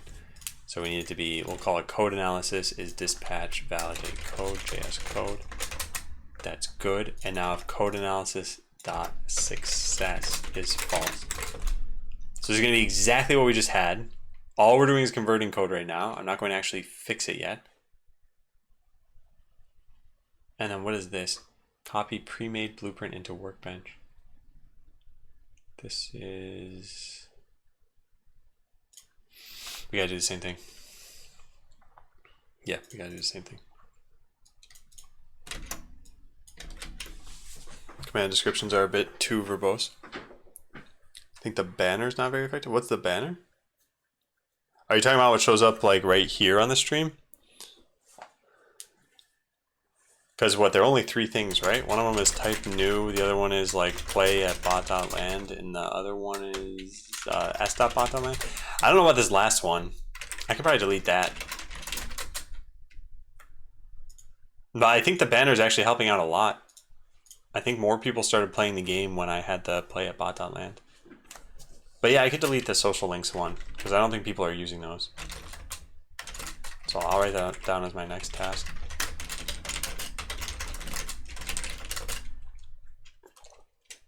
Yeah, parse. Do pay attention to what Chris back just typed. So delete s.bot.land overlay from the stream. As for the command descriptions being too verbose, so part of what I have this happen a decent amount where someone will say something like, what language are you coding in? Which always means that they're new to the stream.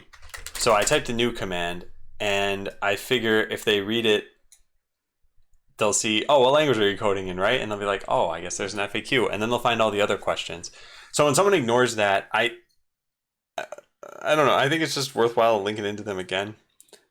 The way I see it is they're kind of like 2 different ways this could go. Either they're like, oh, cool, there were a ton of other questions that I had that I wanted answered. Or the second way is they don't read any of it the second time around either. And then they'll just keep asking, right? Either way, they'll get their answer eventually.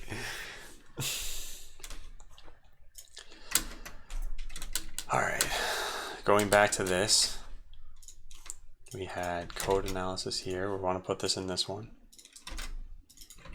So if not, code analysis dot success.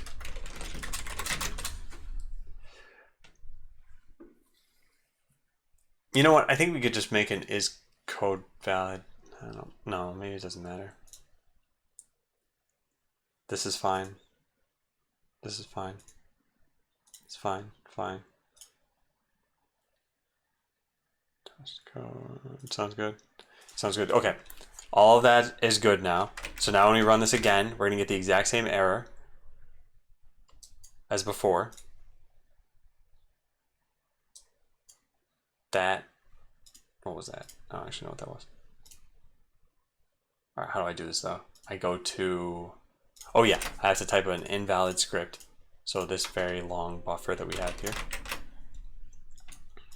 into here, and I hit update, and now we'll get the same error.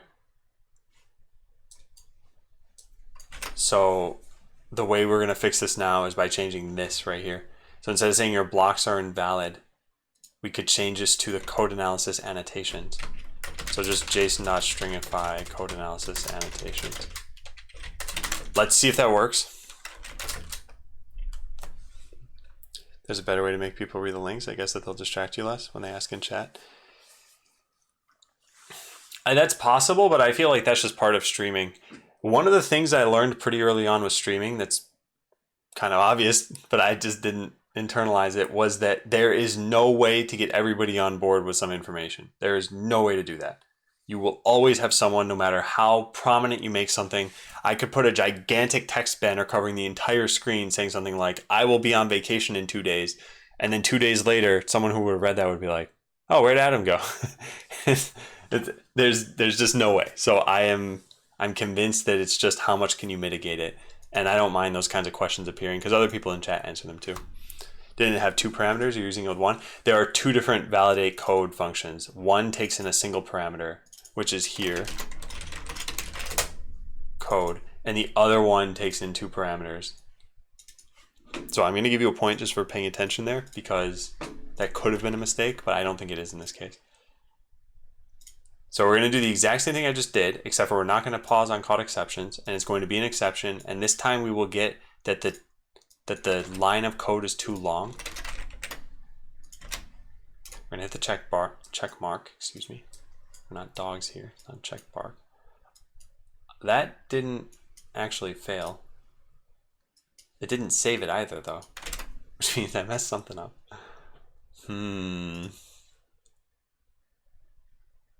That's strange. That's very strange. Oh. I think I know what I need to do. Let's put a breakpoint here. Let me try that again. It'll hopefully refresh on its own. It might just take a little bit of time. There we go.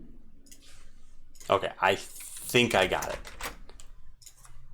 Not positive. Oh, hey, this is the month that we find out whether Nintendo is finally going to put Super Nintendo games on Switch, right? Because we think that it's been a year and that people are sick of NES games. Here it is. What happened here? Code analysis.success is false. So we get the error message and we call promise.reject. Oh, I know what happened.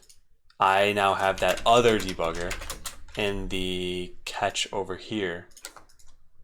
Although it didn't break into that.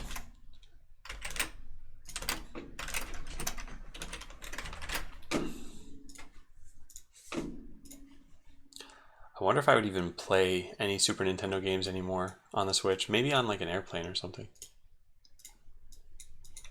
Okay, paste this in here, hit the save button. It should fail. Good, okay, don't care about that just yet. But here it says unhandled rejection message, your code is 20,510 characters.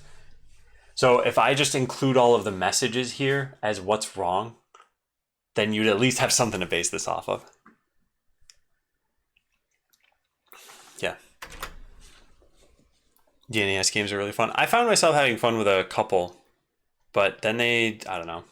I think while I really enjoyed NES games when they were coming out originally, and then even a little bit into the Super Nintendo era, I don't enjoy them as much anymore. I feel like game design has changed so much, technical limitations have changed a lot. I mean, one of the other things that just kind of sucks about the NES that you can't do anything about is there are only so many sound channels you can play at the same time. So if you had a certain sound effect playing, you wouldn't get to hear the sweet music that there was in the background. Is it Vanilla.js? Yeah, you're right. Can I have time to implement OAuth like I saw in the FAQ? I don't know. I don't know how much I should be valuing that actually. But I don't know if we're going to be doing that. Okay, so the only thing we have to do now is surface these errors to the user. You can add a 15,000 character long text to another 15,000 character long text. You can't for a couple reasons. One, your script can only be 15,000 characters at all. And 2 is that string addition is overridden to cap it at like 15 characters. Hey, Gleus. So the way that we'll fix this one, we'll go back up to validate code and we add this call here. And instead of just returning the annotations, let's return the... I guess let's just do it this way. Error message equals just null. And if not is nil, Blockly XML. So I don't know exactly what I want to say here. Something like your blocks are invalid. Here are the underlying constants dot name of scripting language. Error messages. And then we want to include map code analysis dot annotations message. But we want to, I guess we'll say like annotation messages is this. And so now this will be an array of just strings, which is like line 1 had this problem, line 2 had this problem.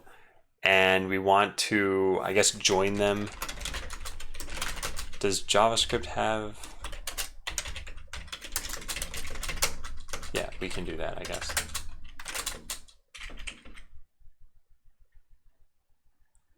This might be a very long message. Annotation message.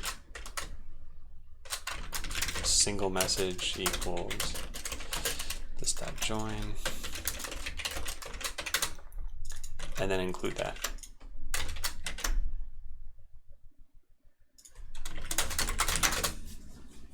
No problem, Cleos. Can you do unordered lists in the window? Might give a better overview of errors. I can. I don't know how much I want to. I want this to just be kind of a stopgap. One of the issues, and you'll see this very soon, is that what I'm doing here will not make sense to people who are using Blockly. And I'll show you in just a sec.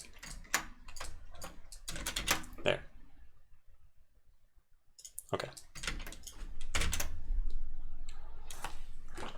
Learning clean code, good practices, and I see what is not clean code.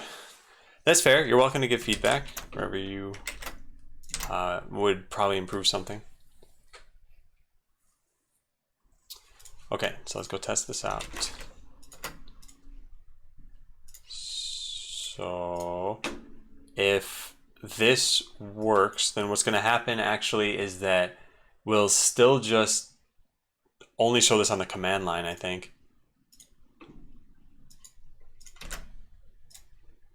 Yeah. Well, actually, it didn't show anywhere there. I wonder where I messed up. Let me try that again. And I should run the software validator test here too. Hey, Nilox. In Ornong.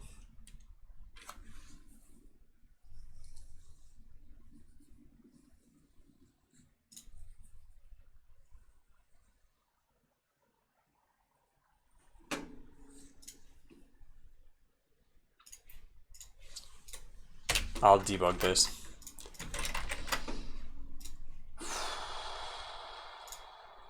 And then I just need to figure out how I want to show this to the user, which I don't want to do anything too crazy about this yet. Let's see. So annotation messages, we get this one, that's good. A single message is a string, perfect. Then we get this error message. Your blocks are invalid. Here are the underlying botland script error messages. Your code is 20,999 characters, which is more than 15,000. So this is something the user can actually act on. They will definitely know what that means. It means your code's too long. But there are other errors that they won't know about. Yeah. Anyway, the long files here, while I agree that files should be shorter in general, these are ones that I've just never felt the need to split up, I guess. And all of these files are very easy to move to other files. I just still haven't done that. Haven't minded too much. Hey, Centrix. Plan on making your game competitive with ranked season rewards. So those exist. They're just not very prominent in the game right now. In fact, I don't even know if a dialogue shows up showing that you get them. But if you click one of the rating flags, you can see the ratings in the game and where you are on them. And they're for both attack and defense. And as you win games, these go up and they go down. And then at the end of each season, you do actually get some rewards based on this. Although now that I think about it, those rewards were never multiplied by 500. So you're going to get like one bot coin, I think, by winning. I should probably fix that before launch, huh? Aside from making it a casual game, would you consider adding the ability to purchase and redeem your in-game items, or would you consider putting the crafting system? I think that's something people need to be able to experience. Thanks again. The ability to purchase and redeem your in-game items? What do you mean? Like with real-life money? Because right now, the only thing you'll be able to purchase are going to be cosmetic items. So you'll spend real-life money to open one of these salvage packs, basically. And I'm seeing a lot of glitches. I wonder if my video card is dying, because I've been seeing glitches in WoW as well. It could just be a Chrome thing. Hope it's not dying.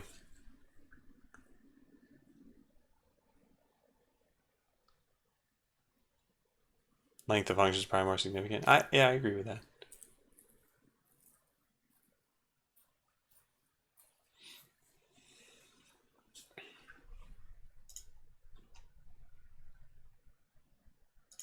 Ornong, what are you typing in that's... I think you have some IRC client that is quoting people? Are you new to Twitch? You've been on Twitch for a while. Never seen someone type like that on Twitch. I still never actually got this error message to show up, did I?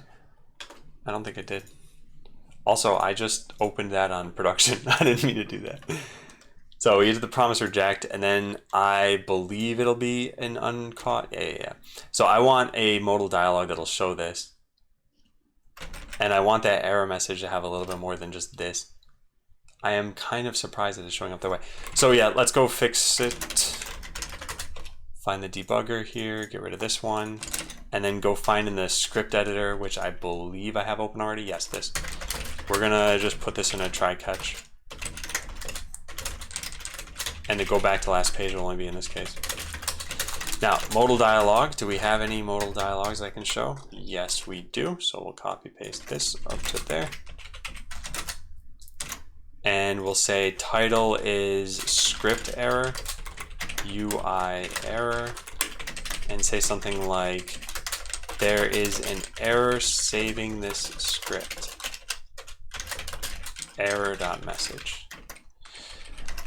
And then this needs to be changed to that. Button text is just going to be okay, I guess. I don't know. There is no callback. Let's try that out now.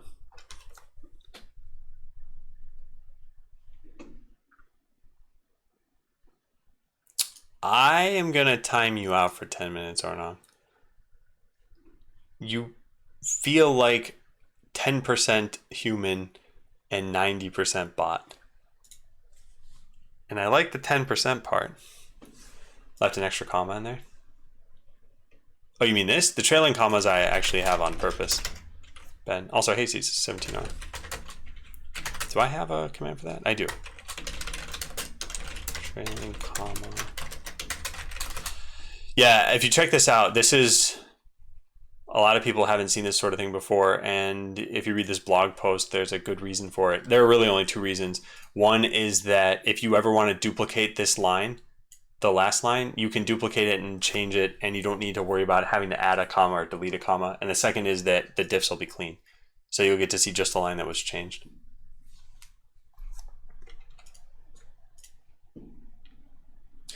Okay, so I think we finally got everything working. So now let's go try it out. We will go to edit script, and we'll go to text, and we'll type in this long script and hit save, and it says there was an error saving the script undefined. So that's a good start. You try my island generator. Oh, so this is someone who's coming in with bots. Wow. Okay, then I guess I'll ban that Ornong person. Yeah. And I'll need to take a closer look at chat now and figure out when there are more of those.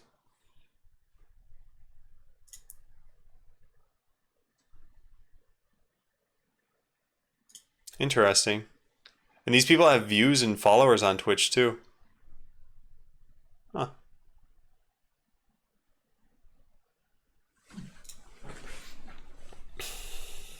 Irritates you that Jason doesn't support it. Does Jason 6 support it?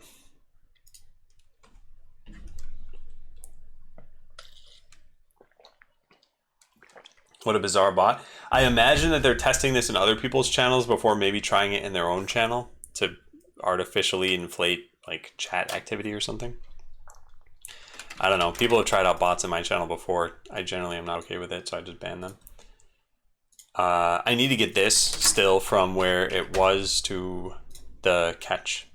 So I have this promise.reject error message. Why am I not getting that message here though? Let me put a breakpoint.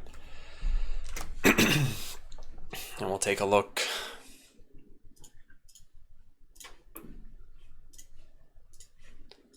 I thought I would have had this actually fixed already by now. That's why this is taking a little bit longer than I would have expected. So error, it just says error is not even defined. What? Oh, error is literally just a message in this case. Oh, because I'm rejecting incorrectly. Oh man, okay, this was, I didn't realize that. Promise.reject has to be a new error. I wonder if I ever do that wrong anywhere else. Let's search for promise.reject dot star. Actually, let's just search for promise.reject. And let's do this just here. That's right, guys. We're banning bots, even in bot land. So every time I have promise.reject, I need there to be an error. Oh, there's a way to do this. Where's rip grep context -c num -c, and then we can put a number here. Let's put 1. So we'll get 1 line of context around everything, which will let us see if we did this correctly. So workbench, for example, what's that? Error equals new error, totally good. What about this one? Also good. This is fine, fine, fine, fine, fine. Good, good, good, good, good, good. Good, good. Yep. Yeah, all the other ones are good. So we found the one instance that wasn't good in the game and fixed it. Nice.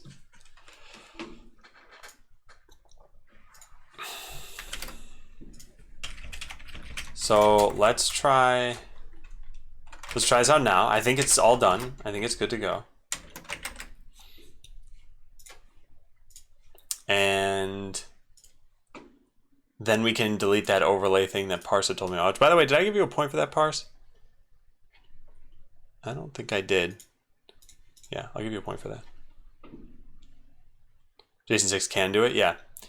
That's what I thought. Jason 6 is like Jason comments, trailing commas.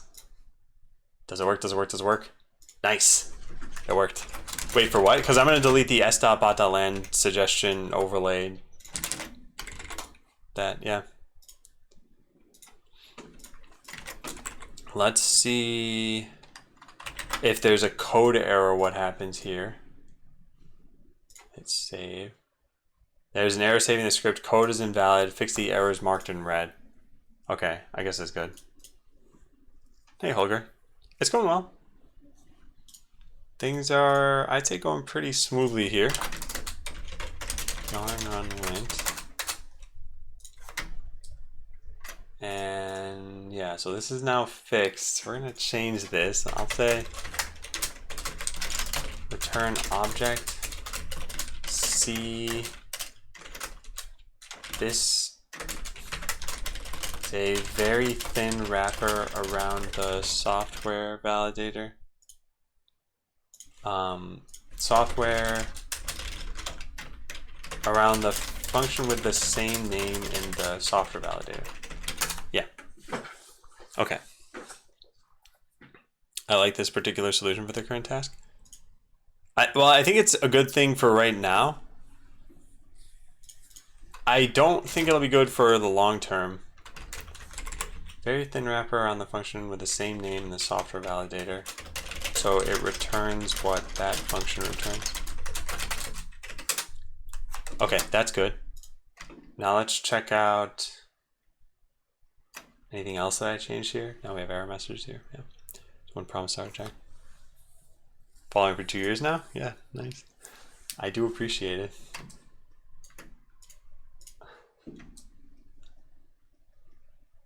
Okay, this looks good too. What's going on in chat? Did I miss something? No, HMac, I don't think you missed anything.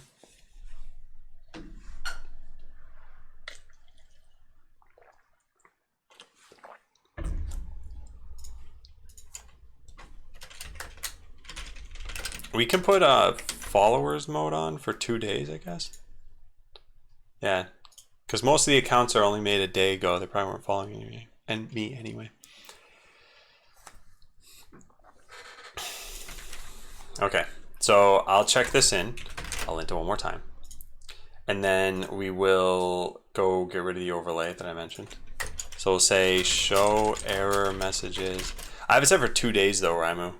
Most bots like that are gonna follow like right before chatting. And if it turns out that they have one from like 2 days ago, then I'll just set it to 3 days. But I doubt they did that. Have you considered adding ranks based on your in-game placement on the leaderboard? You could give rewards based on that at the end of every week or month. So, yeah, that's already done.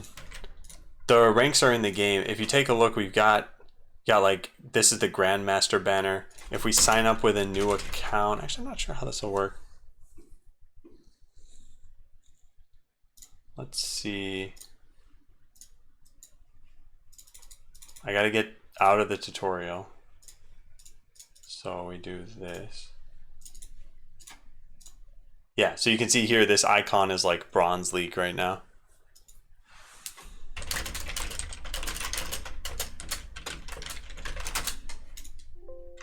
Anyway, I do want to do a little bit more of that, but that'll be post launch, almost certainly. So show error messages on attempting to save a script. For Blockly, this will show all of the annotations messages that would have shown, would have shown had you converted the script to code first.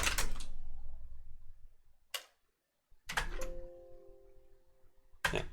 Are they explained somewhere, or is it something you just learned? I think they're explained in the rankings and leagues tutorial. They talk about them here. Yeah, different leagues. When your rating rises or falls, you'll enter a different one. You get rewards based at the end of the season. Yeah, but it doesn't really tell you more details about that, so like, it's not the greatest. Oh yeah, no problem, Centrix. Yeah. So let me go find that overlay now. More prestream.cmd. Can't access file. Hang on a second. So where's my stream overlay?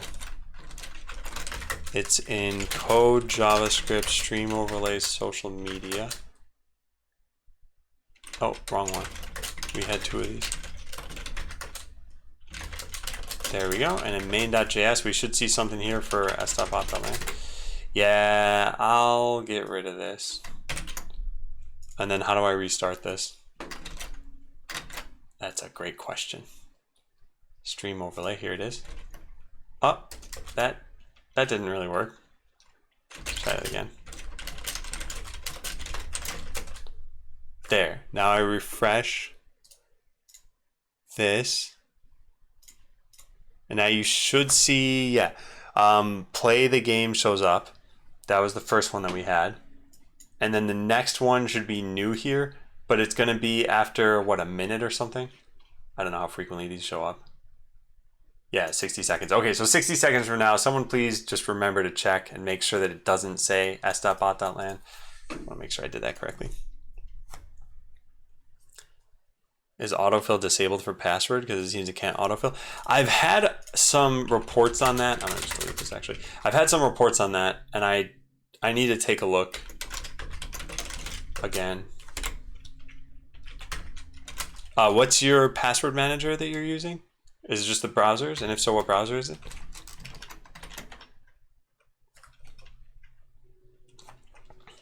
Okay, so what we just fixed was here. What Kinkomatic said. Last pass on Chromium. Okay, thank you. I'll write that down. Then we need to take this up to before launch. And we save that.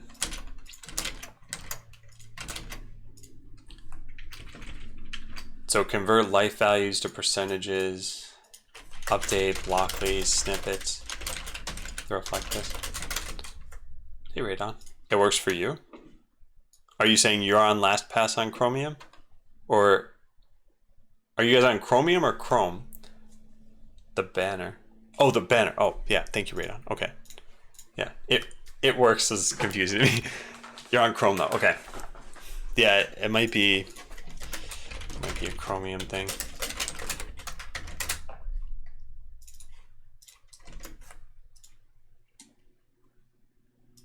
Chrome though, yeah. Well, thank you both for telling me about that.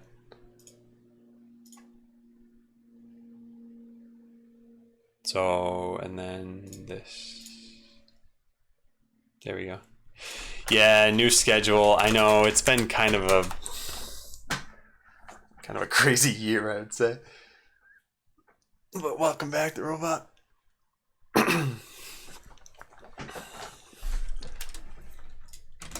And I got rid of this, right? So what we still have to do is continue looking through these. I wonder if I should just save this somewhere. Yeah, I should. Save it as like user-defined code to do. And we'll copy a link to this, and we'll save this over here. So then you do the percent values thing. Continue looking through the user-defined code list just for the top items. Yeah, this is where we'll pick up again, I think tomorrow. I could open that again, I guess.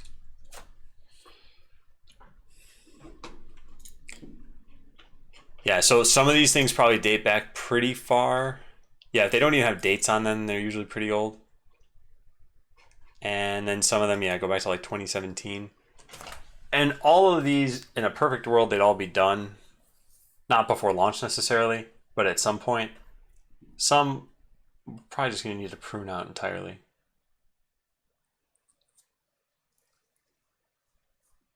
Why not call terminators actions or interrupts? Yeah, yeah, we'll take a look through this. Hey, Presley. Hang on a second.